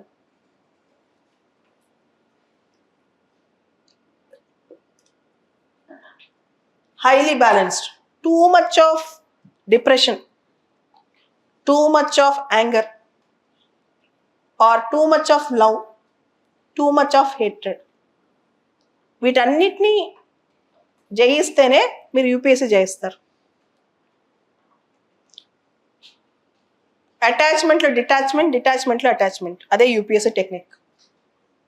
ఇప్పుడు నేను ఇక్కడ మీకు కూర్చొని పాఠం చెప్తున్నాను, ఫోకస్ అంతా మీ మీద ఉందా, ఏదో ఆలోచిస్తున్నానా? లేకపోతే ఇంతమందిని అలా కూర్చోబెట్టగలనా? మీరు సివిల్స్ ఎగ్జామ్లని కూర్చోబెట్టి మీ ఆన్సర్ చదివించాలంటే ఫోకస్ అంతా మీ ప్రిపరేషన్ మీద ఉంటేనే అంత క్వాలిటీ ఆన్సర్ బయటకు వస్తుంది. మీ ఫోకస్ ఒక ఎమోషన్ మీద ఉందనుకోండి, we're all humans. Humans are nothing but emotions, emotional beings. Unless you have emotional intelligence you can never conquer this exam. యూపీఎస్సీకి ఎమోషన్స్కి ఫుల్ కాంట్రాస్ట్. ఎమోషన్స్ హెల్ప్ అవుతాయి బ్యాలెన్స్డ్గా ఉంటే. ఫర్ ఎగ్జాంపుల్, మీకు ఒక రివెంజ్ ఉంది, చిన్నప్పుడు మీరు ఎవరో మిమ్మల్ని అవమానించారు, యూపీఎస్సీ కొట్టి చూపించాలి, అంతవరకే. రోజు రగిలిపోతూ ఉంటాయి ఎమోషన్తో. ఓకే, ఎవరో ఒక అమ్మాయి మిమ్మల్ని మోసం చేసింది, రోజు అదే ఎమోషన్తో ఓవర్గా అయిపోయి ఉంటే. So I do remember some of my friends, నేను చదివేటప్పుడు, అంటే స్టూడెంట్స్ నాకు చెప్పరనుకోండి, ఆ చెప్పే అంత లీనియన్స్ ఈ మధ్య ఇవ్వట్లేదు, కానీ ఇంతకుముందు చెప్పేవాళ్ళు. So if they love somebody, they love too much, ఏమవుతుంది తెలుసా, మెయిన్స్ ఇంటర్వ్యూలు మొత్తం పోతాయి, మళ్ళీ ఫిలిమ్స్ కూడా పోతుంది. మా ఫ్రెండ్ ఒక అబ్బాయి, నిజంగా నాకంటే నా ఇంటెలిజెన్స్ అబ్బాయిలు 50% కూడా ఉండదు. Is very intelligent, very hard working, very smart, చాలా హ్యాండ్సమ్గా ఉండేవాడు. ఈజ్ ఆప్షనల్, చెప్తే గుర్తుపడేస్తాడు. ఇప్పటికైనా ఎక్కడ నిన్నాడు అనుకో, ఇది నాకు జీవితాన్ని బయటపడేసామంటాడు. ఓకే, అతను ఒక అమ్మాయిని ఇష్టపడ్డాడు, అదే డిప్రెషన్లో 2-3 సంవత్సరాలు పోగొట్టుకున్నాడు. Now he settle down as a small lecturer. అంత ఇంటెలిజెంట్ వ్యక్తి ఒక ఎమోషన్ని హ్యాండిల్ చేయలేకపోవడం వల్ల ఏమైపోయాడు?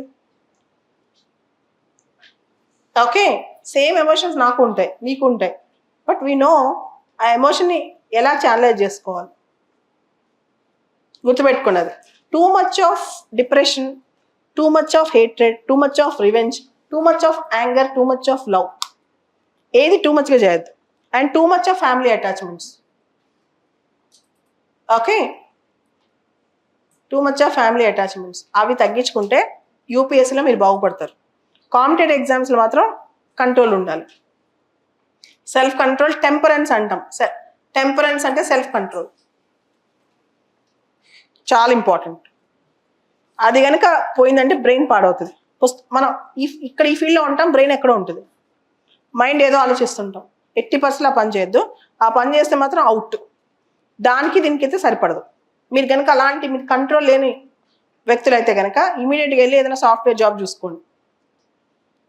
సెల్ఫ్ కంట్రోల్ లేకపోతే యూపీఎస్సీలో నడవదు. మనల్ని మనం జయించినప్పుడే దీన్ని ఎగ్జామ్ని మనం జయించగలం. మనలో ఉన్న ఎమోషన్స్ విపరీతంగా మనం డ్రెంచ్ చేసినాయి అనుకోండి, అవుట్.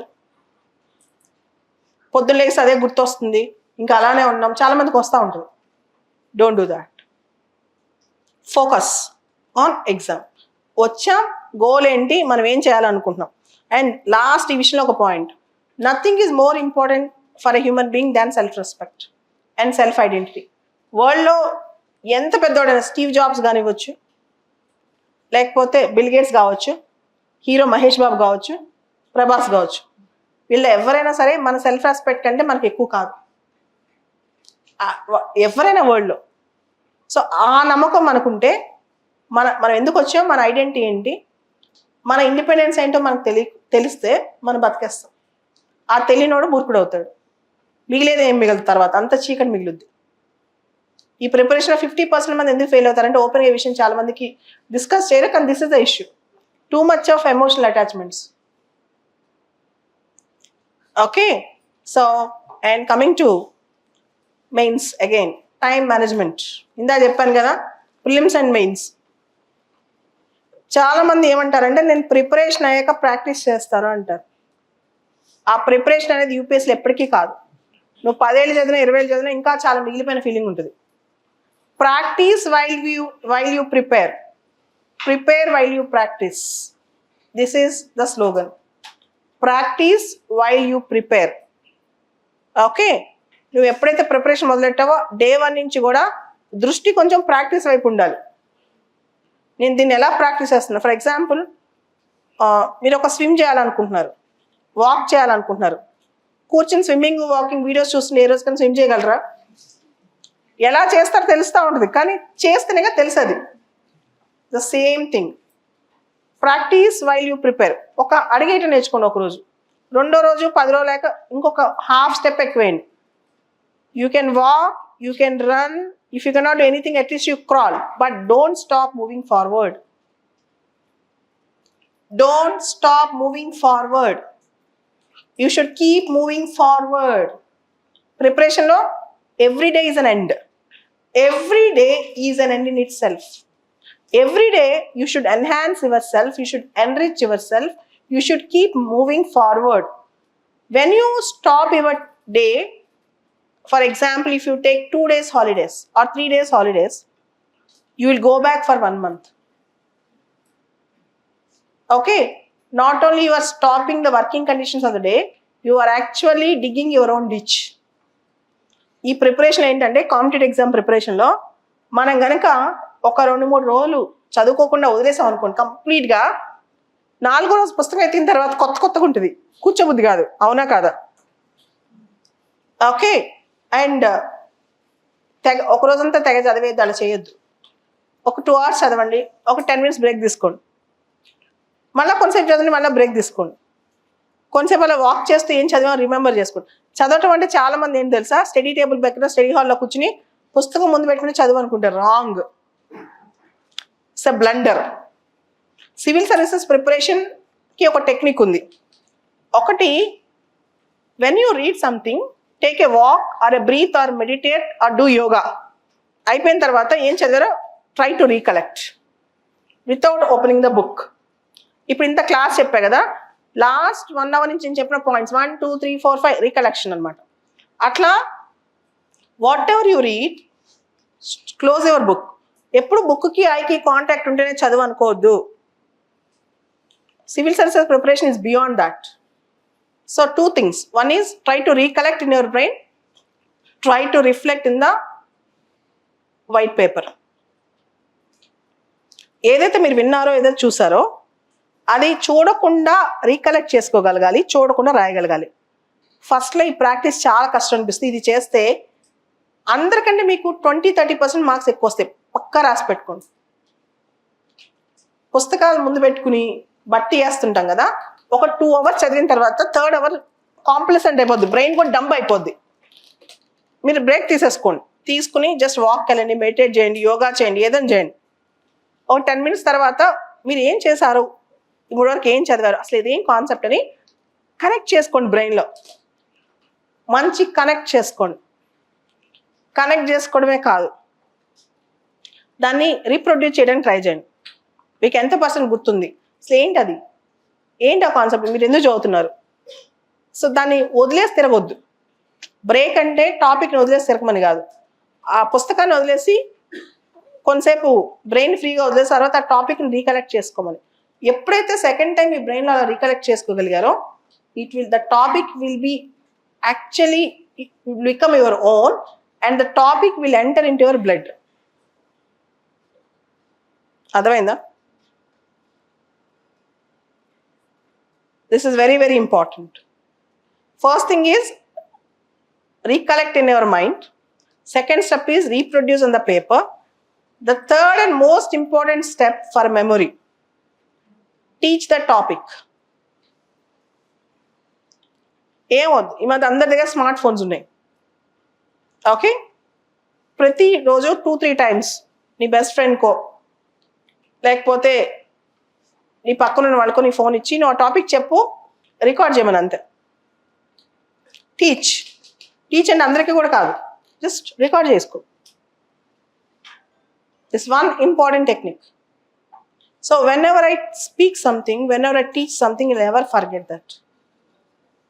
దానిలో 70-80% మనకు గుర్తుంటుంది ఫర్ ఎవర్, నెక్స్ట్ 1 year. ఒట్టిగా చదువు వదిలేస్తే 10% గుర్తుంటుంది 1 year తర్వాత. గుర్తు తెచ్చుకుని వదిలేస్తే ఒక 30-40% గుర్తుంటుంది. రాసి వదిలేస్తే ఒక 50% గుర్తుంటుంది. టీచ్ చేసి వదిలేస్తే ఒక 70% గుర్తుంటుంది. These are the memory techniques. మీరు కొంచెం చదివినా ఏం కాదు, అది రికలెక్ట్ చేసుకోండి బ్రెయిన్లో. తర్వాత స్క్రిప్ట్ రాయండి.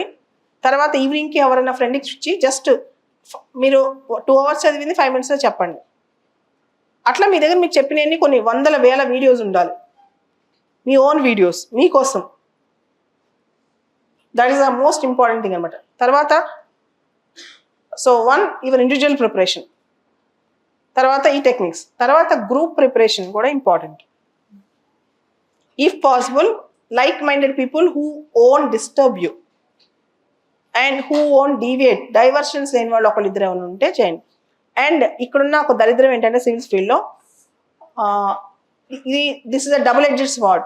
మనకి వాళ్ళు పనికొస్తారు లేదో పక్కన పెడితే కొన్ని చెత్త కూడా మన బ్రెయిన్లో పెడుతుంటారు కొంతమంది. ఆ చెత్తని అవాయిడ్ చేసే బాధ్యత కూడా మనలో ఉంటుంది. ఓకే, కొన్నిసార్లు ఏమవుద్దంటే మనం బాగా చేసినప్పుడు చెత్త సలహాలు వస్తూ ఉంటాయి, దాన్ని కూడా డివేట్ అవ్వకూడదు. ఇందాక చెప్పిన వీడియో టెక్నిక్ ఉంది కదా, దానివల్ల లాభం ఏంటంటే ఇంటర్వ్యూ కూడా ఈజీ అవుతుంది మీకు. రైటింగ్ వీడియో టెక్నిక్స్ వల్ల మీకు ఏమవుద్దంటే ఇంటరాక్షన్స్ కంక్లూజన్స్ అలవాటు అవుతాయి. ఎలా స్టార్ట్ చేయాలి ఫస్ట్ ఏం ఆలోచిస్తుంది తెలుసా, ఎలా స్టార్ట్ చేయాలి అని. అర్థమైందా? అలా ఒక 100 వీడియోస్ అయిన తర్వాత 101కి స్టార్టింగ్ ఆల్రెడీ వచ్చేస్తాయి. ఫర్ ఎగ్జాంపుల్ నేను వీడియో తీస్తా కదా, ఎలా స్టార్ట్ చేయాలని అసలు ఆలోచించాను. ఎందుకంటే నాకు ఆటోమేటిక్గా అలవాటు అయిపోయింది లీడ్ ఎలా తీసుకోవాలని, ఒక టాపిక్ ఎలా ఇంట్రడ్యూస్ చేయాలని తెలిసిపోతుంది నాకు. అలా ఎప్పుడు వస్తుంది, మీరు if you do 100, 101 will become very easy. లేకపోతే ఎలా స్టార్ట్ చేయాలి ఒక స్పీచ్ రాదు. సో రోజుకు ఒక 5 minutes ఒక వీడియో, సెల్ఫీ వీడియో తీసుకోండి, సెల్ఫీ వీడియోస్. మీకు మీరు తీసుకోవడం ఇబ్బంది అనిపిస్తే ఎదుటివాడికి చూపించండి. So self video, selfie video మీ ఇష్టం ఎలా తీసుకుంటారు. లేదా ఒక ట్రైపాడ్ కొనుక్కొని మీకు మీరే వీడియో తీసుకోండి. ఓకే, మీరు చదువుకుంది కొన్ని రోజులు వీళ్ళు పిచ్చి ఎక్కింది అనుకుంటారు. ఓకే, సొంతంగా వీళ్ళు మాట్లాడుకుంటున్నారు, దే వెంట్ మ్యాడ్ అని కదా, అయినా పర్లేదు అనుకున్నారు. తర్వాత start communicating only in English. Rajinikanth మూవీలో ఒక డైలాగ్ ఉంటుంది, I eat English, I sleep English, I drink English, I walk English, I talk English. So in order to be proficient in English, in order to develop a good communication and language skill, the only possible solution is think in English, write in English, listen in English, talk in English, though sometimes you may commit some mistakes. ఇది చేయటం వల్ల లాభం ఏంటంటే మీరు తెలుగు మీడియంలో ఇంటర్వ్యూకి వెళ్ళినా, English medium ఇంటర్వ్యూకి వెళ్ళినా, ఎక్కడికి వెళ్ళినా విపరీతమైన సెల్ఫ్ కాన్ఫిడెన్స్ వస్తుంది ఒక 1 year తర్వాత. So for example today at 5 PM I'm going to attend Balalatha ma'am class. ఇప్పుడు క్లాస్కి వెళ్ళాలి 5 అవుతుందా అని ఆలోచించడం కదా, let me go to the class first, I wish to go to that class. ప్రతి థింకింగ్, ప్రతి వర్డ్, ప్రతి ఆలోచన ఇంగ్లీష్లో ఆలోచించడానికి ట్రై చేయండి. I have followed this technique when I went for my first interview. నాకు ఇంగ్లీష్ అప్పుడు మాట్లాడటం రాదు, అసలు ఎవరు ఇంటర్వ్యూ ఫేస్ చేయలేదు ఎప్పుడు, డైరెక్ట్గా యూపీఎస్ఏ ఫస్ట్ ఇంటర్వ్యూ నాది. నాకు ఇంగ్లీష్ ఎలా నేర్చుకోవాలి అంటే మా నాన్నగారు చెప్పిన ఒకటే technique, think in English. Morning brush చేసిన దగ్గర నుంచి నైట్ పడుకునేంత వరకు ఓన్లీ ఇంగ్లీష్లో ఆలోచించాను 1 month. ఓ 20-30% చేంజ్ వస్తుంది 1 month అలా చేస్తే. కానీ వెరీ హార్డ్. ఆటోమేటికలీ ఏమవుతుందంటే మన ఆలోచన తెలుగులో వస్తూ ఉంటాయి. But try to maximise your English thinking అనమాట. తెలుగులో వచ్చినా తప్పు కాదు. నెక్స్ట్ నుంచి మళ్ళీ ఇంగ్లీష్, మళ్ళీ నెక్స్ట్ నుంచి ఇంగ్లీష్. ఒకసారి తెలుగులో వచ్చింది కదా ఇంకా అయిపోయింది ఫినిష్ మన వల్ల కాదనుకోవద్దు. Keep practising that. Think in English, write in English, talk in English. చాలు. ఫర్ 6 months 50% చేంజ్ వస్తుంది మీలో. Think, write and talk. And మీరు మాట్లాడేటప్పుడు 5 minutes ఆపకుండా ఇంగ్లీష్లో వీడియో చెప్పండి. మీరే చెత్త చెప్పండి, ఏం కాదు. తప్పు తడిచిన గ్రామర్ చెప్పండి, ఏం కాదు. బట్ వీడియో తీపించుకోండి ఎవ్రీడే 5 minutes. అందరి దగ్గర సెల్స్ ఉన్నాయి కదా, ఎవరైనా ఇలా చేశారా సబ్జెక్ట్ వీడియోలు చేసుకోండి. దట్ మీకు తెలుసా యూట్యూబర్స్, ఇప్పుడు నేను యూట్యూబ్లో చెప్తుంటా కదా, నాలెడ్జ్ మీకంటే నాకు ఎక్కువ వస్తుంది చెప్పి. కానీ ఎవరికైనా నాలెడ్జ్ కావాలి మీకు. Okay, so this is the other important thing. And next thing, ఏం బుక్స్ చదవాలి? ఈ బుక్ ఒక 10 books పేరు చెప్తే ఈ బుక్స్ చదివితే సివిల్స్ పాస్ అవుతారు అంటే అందరు చదివేస్తారు. ఓకే, నేను చెప్తాను దీనికి ఆన్సర్. సిలబస్ పక్కన పెట్టుకోండి, ప్రిలిమ్స్ మెయిన్స్. సిలబస్ని బట్టి బుక్ సెలెక్ట్ చేసుకోండి. And reading newspaper and current affairs compulsory. Syllabus బట్టి బుక్ సెలెక్ట్ చేసుకోండి. ఓకే, ఫర్ ఎగ్జాంపుల్ మన మెయిన్స్లో GS 1లో personalities during our freedom struggle అని ఉంది. మన స్వతంత్ర సమరయోధం మోడర్న్ ఇండియాలో ఉన్న గొప్ప గొప్ప పర్సనాలిటీస్ ఉంది. దాని మీద ఎవరు ఫోకసే పెట్టరు. మామూలుగా అందరూ ఏం చేస్తారు, హిస్టరీ చదివి వదిలేస్తారు. సర్దార్ పటేల్, బాలగంగాధర్ తిలక్, భగత్ సింగ్, శ్రీ నారాయణ గురు, ఓకే, అలానే పెరియార్, రామస్వామి నాయకర్. సో ఇట్లాంటి ఒక 100 పర్సనాలిటీస్ చదవాలి. Actually that is the story. ఆ సిలబస్లో ఆ కాంపోనెంట్ని వదిలేస్తాం. ఓకే, ఇప్పుడు ఓపెన్ హైమర్ సినిమా వచ్చింది. ఆ తర్వాత ఇండియాస్ న్యూక్లియర్ డాక్ట్రిన్ బాగా న్యూస్లోకి వస్తుంది. పోస్ట్ ఇండిపెండెంట్ కన్సాలిడేషన్ జరిగిన టైంలో అసలు ఇండిపెండెన్స్ వచ్చిన నుంచి ఈరోజు వరకు ఇండియాలో ఉన్న ల్యాండ్ మార్క్ ఈవెంట్స్ ఏంటి? మన లాల్ బహదూర్ శాస్త్రి గారు జై జవాన్ జై కిసాన్ గురించి మాట్లాడారు. ఇందిరాగాంధీ గారు ఆపరేషన్ స్మైలింగ్ బుద్ధ చేశారు, పోఖ్రాన్ 1. సో ఇట్లాంటి వాటి మీద మనం ఫోకస్ తక్కువ పెడతాం. ఓకే, సో సిలబస్లో ప్రతి అంశాన్ని చూసి దాన్ని బట్టి మీ నోట్ ఉండాలి. ఒక టెక్స్ట్ బుక్లో మొత్తం సిలబస్ కవర్ అవ్వదు. ఒక టెక్స్ట్ బుక్ మొత్తం చదవాల్సిన అవసరం కూడా లేదు మీకు. దానిలో ఉన్న బేసిక్ ఇంపార్టెంట్ కోర్ థింగ్స్ చదివితే సరిపోతుంది. Okay, NCERT books always good foundation. ఎక్కువ క్వశ్చన్స్ ఇప్పటికి కూడా environment, science and technology, geography, polity, modern India ఇవన్నీ ఇప్పుడు ట్రెండింగ్. అండ్ మీకు CSBలో సిలబస్ బుక్ ఇస్తారు, దాని వెనకాల బుక్ లిస్ట్ ఉంటుంది. ఆ బుక్ లిస్ట్లో ప్రతి బుక్ ఎవరు చదవలే, ఇంక్లూడింగ్ నేను కూడా. స్టూడెంట్స్ వచ్చి బుక్ లిస్ట్ అంటారు కాబట్టి లిస్ట్ ఇస్తారు, కానీ అంత లిస్ట్ ఎవడు చదవలేడు. చదవగలడా? న్యాయం మాట్లాడదాం. UPSC కోచింగ్ సెంటర్స్ ఇచ్చే బుక్ లిస్టులన్నీ అందరు చదవగలరా? కింద ఎన్నిసార్లు పెడతారండి వీడియో కింద, మ్యామ్ బుక్ లిస్ట్ అని. అది బుక్ లిస్ట్ కాదు, ఇట్స్ ఏ చాప్టర్. పలానా చాప్టర్ ఎక్కడ దొరికిద్ది, ఫండమెంటల్ రైట్స్ గురించి డీటెయిల్ క్వశ్చన్ ఎక్కడ దొరికిద్ది, లేకపోతే నానో టెక్నాలజీ, ఆర్టిఫిషియల్ ఇంటెలిజెన్స్ ఇప్పుడు ట్రెండ్ ఏంటి చెప్పండి, మెటావర్స్ ఇయర్ ప్రిలిమ్స్కో నెక్స్ట్ ఇయర్ మెయిన్స్కో పక్కా క్వశ్చన్, ఇయర్ మెయిన్స్కో. IoT, internet of things, artificial intelligence, big data analytics, okay, space technology, biotechnology. ఇవి ట్రెండ్స్ చూసుకోవాలి. నేను చెప్తాను వీటన్నిటికీ authenticated or government related websites, NASA website, ISRO website, and ఇండియాలో రకరకాల మినిస్ట్రీస్ ఉంటాయి కదా, ఆ మినిస్ట్రీస్ వాళ్ళ యాన్యువల్ రిపోర్ట్స్ ఆ మినిస్ట్రీ వాళ్ళ వెబ్సైట్లో ఉంటాయి అన్నమాట.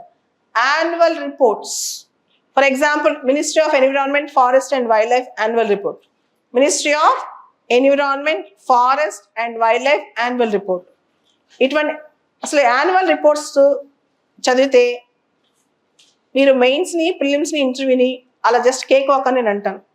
Ministry of women and child development annual report, ministry of tribal affairs annual report, ministry of education annual report, ministry of chemicals and fertilizers annual report, ministry of science and technology annual report.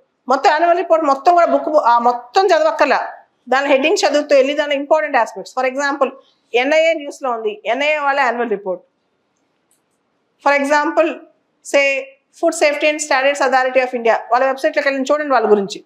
So authenticated వాళ్ళు original వెబ్సైట్స్లోకి వెళ్ళి వాళ్ళ గురించి చదవండి, వాళ్ళ reports చూసుకోండి. నీతి ఆయోగ్ ఇచ్చిన reports చూసుకోండి. రీసెంట్గా నీతి ఆయోగ్ 75 ప్రోగ్రామ్స్ 75 స్కీమ్స్ గురించి ఒక రిపోర్ట్ రిలీజ్ చేసింది. దానిలోంచి క్వశ్చన్స్ చాలా ఇంపార్టెంట్, ఒకవేళ అడగకపోయినా దానిలోంచి రిలవెంట్గా రాసుకోవచ్చు మనం. మోడీ గారు పొద్దునేసి అమృత్ కాల్ అంటున్నారు. అసలు అమృత్ కాల్ మీద ఒక ఎస్ఏ ప్రిపేర్ చేసుకున్నారా? India at 2047 Amrit call, India at 2047.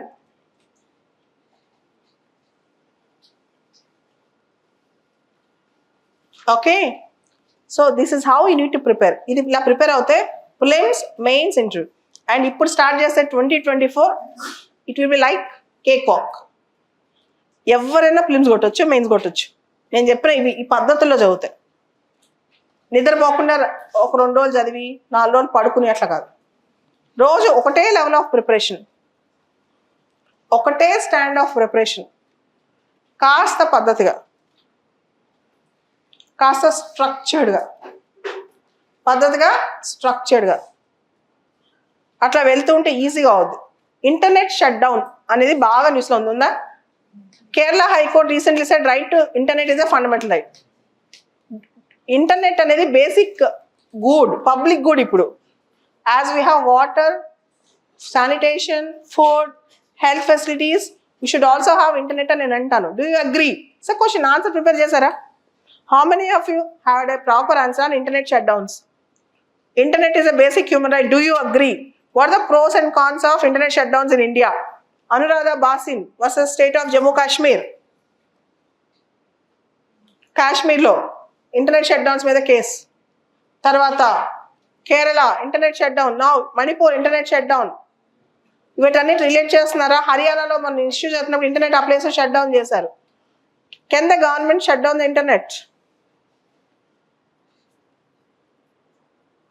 అదో ఇవే క్వశ్చన్స్ ఎక్కడి నుంచో పుట్టవు. 20 క్వశ్చన్లో 10 ఇలా తెలిస్తే చాలు. 10 క్వశ్చన్లు ఎవరికి ఆన్సర్ రాదు. 10 క్వశ్చన్లు అయితే కనీసం 3-4 క్వశ్చన్ అయితే ఇంత చదువుతా పేపర్ కదా, ఇంత స్టాటిక్ చదువుంటా. నాకే 2016 ఎగ్జామ్ రాసేటప్పుడు ప్రతి పేపర్లో 2-3 క్వశ్చన్లు గ్రీక్ అండ్ లాటిన్ లాగా అనిపిస్తాయి. Not that you should know every question. There is no need to know every question. కొన్ని క్వశ్చన్ చూసి భయపడి మన వల్ల సివిల్స్ అనుకుంటారు, రాంగ్ అది. కొన్ని క్వశ్చన్స్ చూసి భయపడే సివిల్సే మన వల్ల కాదు అనుకుంటారు, రాంగ్ పర్సెప్షన్. 20లో 10 క్వశ్చన్లు అర్థమైన చాలు సివిల్స్ పాస్ అవ్వచ్చు. ఓకే, సో ఒక టాపిక్ ఎంత డెప్త్గా చదవాలి అంటే బిగినర్స్ మాత్రం చాలా నేర్చుకోవాలి. ఎంత డెప్త్గా చదవాలంటే బిగినర్ మాత్రం చాలా డీప్గా చదవాలి. దాని మీద 2 hours ఇన్వెస్ట్ చేసిన పర్లా, 3 hours ఇన్వెస్ట్ చేసిన పర్లా time. Okay, but beginner should learn a lot. National research foundation bill star mark topic అది. దాని మీద మీరు ఎంత రీసెర్చ్ చేసినా చేయొచ్చు. Okay, national education policy, it's challenges very important. China, how it is trying to control democratic waves in Taiwan and Hong Kong, very important. What is rule-based world order? Many countries are flouting the rule-based world order. What steps the international architecture should follow? UN reforms, very important topic again. So there are so many important topics where you are expected to understand and comprehend. You need to invest a lot of time on that. Okay, coaching will help you to explain certain things. Okay, తెలుగులో ఒక సామెత ఉంటుంది, గుర్రాన్ని నీళ్ళ దాకా తీసుకెళ్తారు కానీ నీళ్ళు తాగాల్సింది మనమే. సో ఆ ప్రాక్టీస్ ఎవరు చేయాలి? మనమే చేయాలి. ఎన్ని వీడియోస్, ఎంత కోచింగ్ ఎంత చేసినా ఎగ్జామ్ రాసేది మీరే. రేపు ర్యాంక్ వస్తే ఆ క్రెడిట్ మీకే వస్తుంది. ఓకే, మీరే ఎంజాయ్ చేస్తారు లైఫ్ అంతా. Done. So this is about UPSC exam. ఈ రోజు నుంచి స్టార్ట్ చేయండి. కొంచెం ప్రిపరేషన్ పద్ధతి మార్చండి. ఈ అవేర్నెస్ క్యాంప్ పెట్టడం మేజర్ థింగ్ ఏంటంటే, ప్రిలిమ్స్కి ముందు, మెయిన్స్కి ముందు స్టూడెంట్స్ ప్రిపరేషన్ ఎవరు చూసి నాకు తలనొప్పి వస్తుంది. ప్రిపరేషన్ అనే పద్ధతి తెలియట్లేదు వాళ్ళకి, ఎలా ప్రిపేర్ అవ్వాలనే స్ట్రక్చర్ తెలియట్లేదు, కాన్సెప్ట్ని ఏ విధంగా చూడాలని తెలియట్లేదు. ఏదో న్యూస్ వస్తుంది చదువుతున్నాం కాదు కదా. ఆ న్యూస్ని ఎలా చదవాలి, ఒక టాపిక్ని ఎలా చదవాలి, ఒక టాపిక్ని ఎలా గుర్తుపెట్టుకోవాలి, mind map, prelims, mains mind maps ఎలా గుర్తుపెట్టుకోవాలి, అవన్నీ చాలా ఇంపార్టెంట్ అనమాట. సో వాటిని కనుక మీరు కాస్త ఓపిక్గా చదివితే, ఎన్విరాన్మెంట్ మీద ఒక న్యూస్ వచ్చింది అనుకోండి, ఒక బర్డ్ ఎక్స్టింక్ట్ అయిపోతుంది లేదా ఒక ఎనిమల్ చనిపోతుంది, దాని మీద న్యూస్ వస్తుంది, దాని ఫీచర్స్ చదువుకోండి. ఎగ్జామ్లో ఇలా అడుగుతాడు క్వశ్చన్స్. అలానే ఒక కొత్త పాలసీ గవర్నమెంట్ తీసుకొస్తుంది, ఇంపార్టెంట్. ఒక state government part breaking scheme తీసుకొస్తుంది, ఇంపార్టెంట్. ఫర్ ఎగ్జాంపుల్ ఈ ఇయర్ నెక్స్ట్ ఇయర్ ఎలక్షన్స్, ఎక్కడ చూసినా ఎలక్షన్స్ ఉన్నాయి కదా. Electoral reforms important topic. ఎన్నికల సంస్కరణలు చాలా ఇంపార్టెంట్ టాపిక్. దాని మీద ఎంతమంది ప్రిపేర్ చేసి పెట్టినా నాకు తెలియదు. ఆ type of exam smart work అనేది జరగట్లేదు అనేది నాకు స్టూడెంట్స్ నాకు అర్థమవుతుంది. కొన్ని ఎక్కువ అవర్స్ కూర్చుని మనం దీన్ని స్ట్రక్చర్ చేసుకుందాం, ఇలా నోట్స్ ప్రిపేర్ చేసుకుందాం అనేది చాలామంది ఆన్లైన్లో చేసుకుంటారు. ఇంకోటి కూడా చెప్తున్నాను, ఆన్లైన్లో చేస్తే అడ్వాంటేజ్ ఎడిషన్ డిలీషన్ ఈజీ అవుతుంది. కానీ మెయిన్స్ ఎగ్జామ్ మీకు స్క్రిప్ట్ చేతిలో రాయాల్సినంత కాలం ఆన్లైన్ నోట్స్ కన్నా ఓన్ స్క్రిప్ట్ రాయడమే బెటర్.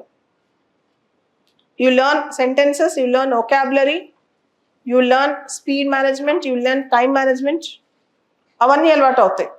చాలామంది మొత్తం ఆన్లైన్లో చేసేస్తారనమాట. I don't think that is exactly correct. Okay, so మీరు ఒక్కొక్క టాపిక్, ఫర్ ఎగ్జాంపుల్ రీసెంట్గా ఒక ర్యాన్సమ్ వేర్ బాగా న్యూస్లో ఉంది. ఇండియాలో అకిరా అనేది చాలా బాగా ఈ మధ్య న్యూస్లో ఉంది, ఈ ర్యాన్సమ్ వేర్. సో దాని మీద ఒక పేజ్ ఇలా ప్రిపేర్ చేసి పెట్టుకున్నా, Akira ransomware, what do mean by ransomware, how ransomwares can be controlled. అలానే నేషనల్ బయోడైవర్సిటీ అమెండ్మెంట్ బిల్ ఇలా ఉంది. ఇలా నోట్స్ ప్రిపేర్ చేసి పెట్టుకోండి. రోజుకి 3-4 టాపిక్స్, ఎక్కువ కూడా చేసుకోవద్దు.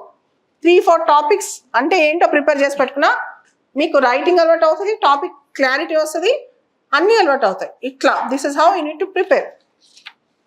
ఓకే, సో కొంచెం డిఫరెంట్ మెథడ్స్తో ఎగ్జామ్ పర్స్పెక్టివ్ ఆలోచిస్తూ మీ ఓన్ ఐడెంటిటీ మిస్ అవ్వకుండా, two much of external materials మీద కాకుండా మీ ఓన్ నోట్స్ని, ఆ మెటీరియల్ యూజ్ చేసుకుని మీ ఓన్ నోట్స్ ప్రిపేర్ చేసి సినాప్టికల్ పాయింట్స్ చేసుకుని ఒక స్టోరీలా గుర్తుపెట్టుకోవడమా, మెమరీ టెక్నిక్స్లో గుర్తుపెట్టుకోవడమా, ఎగ్జామ్ అప్రోచ్ డిఫరెంట్గా పెట్టుకుని స్టార్ట్ చేయండి.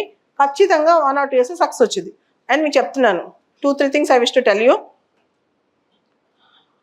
ఎవరైతే ఇప్పుడు యూపీఎస్సీ ప్రిపేర్ అవుతున్నారో try to do it with in 1 or 2 years, maximum 2 years time పెట్టుకుని కంప్లీట్ చేయండి. యూపీఎస్సీ సిలబస్లో భవిష్యత్తులో you're going to have complete overhauling. Syllabus త్వరలో యూపీఎస్సీ మారే అవకాశం కనిపిస్తుంది. ఓకే, ఈ 1 or 2 years కాకుండా ఆఫ్టర్ ఎలక్షన్స్ తర్వాత నెక్స్ట్ ఇయర్ తర్వాత సిలబస్లో చేంజెస్ రావచ్చు. First thing. Second thing, this era is a golden era in civil service exam. Golden era అంటే జంబో నోటిఫికేషన్స్, 1000 పోస్టులు 1100 పోస్టులు ఉన్నప్పుడు ఎగ్జామ్ పాస్ అవడం తేలిక అవుతుంది. 100 పోస్టులు 200 పోస్టులు 400 పోస్టులు ఉన్నప్పుడు కష్టం అవుతుంది. సో కొంచెం హార్డ్ వర్క్ స్మార్ట్ వర్క్ చేస్తే ఈ టైంలో ఎగ్జామ్ గట్టెక్కేయచ్చు. ఈ 2-3 ఏళ్ళు మీకు మంచి పోస్టింగ్స్, 1000 పోస్టులు 1200 పోస్టులు ఉంటాయి. భవిష్యత్తులో మళ్ళీ ఎన్ని రిక్రూట్మెంట్స్ ఉంటాయో ఎవరికి తెలియదు. తర్వాత state public service commission exam నమ్ముకోవడం కన్నా యూపీఎస్సీని నమ్ముకోవడం 100% బెస్ట్ ప్రాక్టీస్. ఓకే, ఇది నేను నా మొత్తం ఎక్స్పీరియన్స్లో చెప్తున్నాను. అది ఏ స్టేట్ అయినా కావచ్చు, ఆంధ్ర కావచ్చు, తెలంగాణ కావచ్చు, లేదా పంజాబ్ కావచ్చు. స్టేట్ పబ్లిక్ సర్వీస్ కమిషన్ కన్నా యూపీఎస్సీ టైంకి ఎగ్జామ్ జరుగుతుంది, టైంకి రిజల్ట్ వస్తాయి. రిజల్ట్ వచ్చే డేట్ కూడా చెప్పొచ్చు ఇక్కడ. ఎగ్జామ్ పోస్ట్ పోన్లు, కోర్టు కేసులు, ఈ గొడవలు గోల ఏమి ఉండవు. నువ్వు పాస్ అయ్యావా లేదా ముందు తెలిసిపోద్ది, అసలు టైంకి తెలుసుద్ది. ఓకే, అంటే నీ లైఫ్ నీ చేతిలో ఉంటుంది. కానీ స్టేట్ పబ్లిక్ సర్వీస్ కమిషన్ రాయొద్దన్ను, they are only supplementary or complementary. దానికోసమే జీవితాలు పణంగా పెట్టొద్దు. ఇదే నా లైఫ్ అనుకుని మాత్రం ఓన్లీ చాలా మంది నేను గ్రూప్ 2 కోసమే ఉన్నాను ఇక్కడ, గ్రూప్ 1 కోసమే ఇక్కడే ఉంటున్నాను 10 ఏళ్ళ నుంచి 5 ఏళ్ళ నుంచి, రాంగ్ అది. So foolishness. యూపీఎస్సీ కోసం ఉండండి, నువ్వు పాస్ అయ్యా ఫెయిల్ అవ్వని తెలిసిపోద్ది నీకు, ఎగ్జామ్ టైంకి జరుగుద్ది. ఓకే, పెద్దవాళ్ళకి కూడా పేరెంట్స్ సివిల్ సర్వీసెస్లో లేని వాళ్ళకి తెలియక ఫస్ట్ నువ్వు గ్రూప్ 2 పాస్ అవ్వు, తర్వాత సివిల్స్ పాస్ అవ్వు అని చెప్తారు. వాళ్ళకి తెలియదు, నేను వాళ్ళకి చెప్పలేను. ఎందుకంటే గ్రూప్ 2 ఎగ్జామ్ ఎప్పుడు జరిగిద్దో, రిజల్ట్ ఎప్పుడు వస్తాయో, దానికి ఏం జరుగుద్దో ఎవరికి తెలియదు. ఎన్నిసార్లు గ్రూప్ 2 జరిగి ప్రాపర్ రిక్రూట్మెంట్స్ అని లాస్ట్ 10 ఏళ్ళలో ఆలోచించండి. ఓకే, సో ఇదే ఎఫర్ట్ మీరు సివిల్స్లో పెడితే బెటర్గా చేయగలరు. And this is the era where civil services is offering a golden era. 1000 పోస్టులు ప్రతి ఇయర్ ఉన్నాయంటే మనకు ఒక ఛాన్స్ ఉన్నట్టే. సో దాన్ని మనం ఎందుకు సాధించకూడదు? అండ్ పోనీ అది భూమి మీద లేని వాళ్ళు ఆకాశం నుంచి దిగొచ్చిన వాళ్ళకి ఏంజల్స్కే దొరుకుతుందా, హ్యూమన్స్ దొరకట్లేదంటే civil service exam is an exam for humans, not for angels. Those who pass exam are not angels, they are like very very ordinary human beings. అది మాత్రం నేను చెప్పగలను. నేను పక్క నుండి కొన్ని వందల మంది చూసిన తర్వాత చెప్తున్నాను. If they can pass, everyone can pass. If I can pass, everyone can pass. ఈ ఎగ్జామ్లో మరి వాళ్ళల్లో ఇప్పుడు నేను పాస్ అయ్యాను. నేను ఫాలో అయిన ఏంటంటే కన్సిస్టెన్సీ. నాలో ఉన్నది గొప్ప లక్షణం, ఇప్పుడు కూడా చెప్తున్నాను.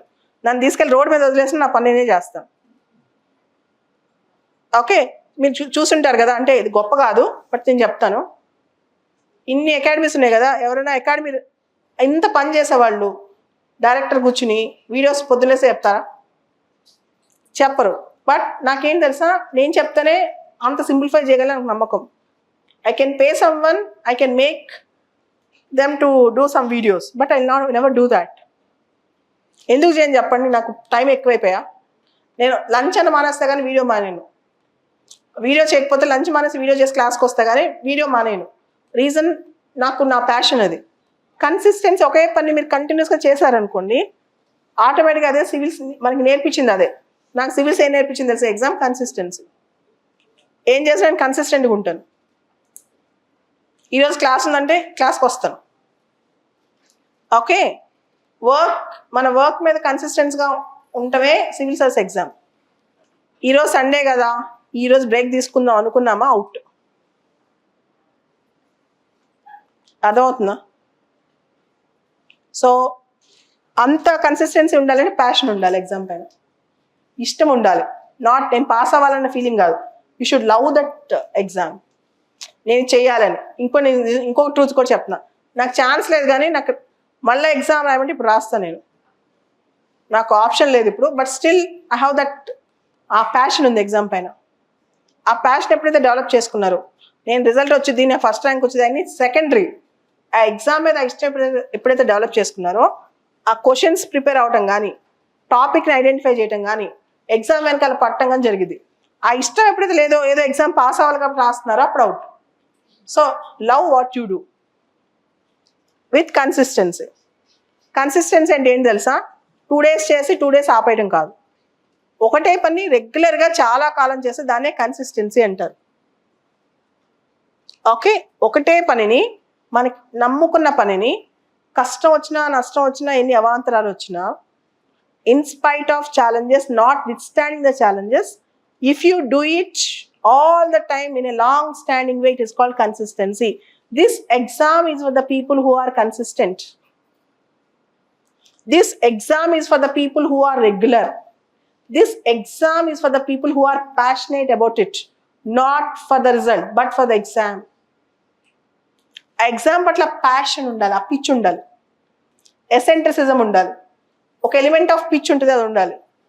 అన్నీ వదిలేసి ఇక్కడ కూర్చోగలగాలి ఎగ్జామ్ కోసం, అంటే అన్నీ వదిలేసి ఆ పని మీద కూర్చోగలగాలి. ఓకే, అది ఉన్న వాళ్ళదే ఎగ్జామ్. దాన్ని డెవలప్ చేసుకోండి, దాన్ని చేసుకోండి. పాత పేపర్స్ అథెంటిక్, మార్కెట్లో దొరికే అన్ని ఇన్స్టిట్యూట్ పేపర్స్ కన్నా కూడా ఓల్డ్ పేపర్సే చాలా important. Okay, news papers me own preparation authentic, me own analysis is authentic, me own note making is authentic. ఇప్పటి నుంచి CSAT, ఇప్పటి నుంచి మెయిన్స్ ప్రిపరేషన్ చేయండి. ఆప్షనల్ సబ్జెక్ట్ బిఫోర్ జనవరి కంప్లీట్ చేసేసుకోండి. ఆప్షనల్ సబ్జెక్ట్ నేను ఫిలిమ్స్ అయిపోయాక కాదు, ఫిలిమ్స్కి 5 నెలల ముందే ఆప్షనల్ అయిపోవాలి. ఒక రౌండ్ చదివేసి గట్టిగా with notes any optional. And ఇంకొకటి, చాలా మంది అడుగుతారు మ్యామ్ ఏ ఆప్షనల్ బాగుంటుంది అని. Is it A question to ask? అసలు ఒక ఆప్షన్ బాగుండేది ఇంకో ఆప్షన్ బాగుండదు అనేది ఏముండదు, అన్నీ మంచి ఆప్షన్సే. అండ్ ఇంకొకటి, ఈ సంవత్సరం ఈ ఆప్షన్ ఎక్కువ స్కోర్ వచ్చింది, ఇంకో సంవత్సరం తక్కువ వచ్చింది, అది రాంగ్ పర్సెప్షన్, అంత మిస్లీడింగ్. ఈవెన్ యూపీఎస్సీ చైర్మన్ కూడా చెప్పలేడు నెక్స్ట్ ఇయర్ ఏ ఆప్షన్ బాగా సక్సెస్ అవుతుందో.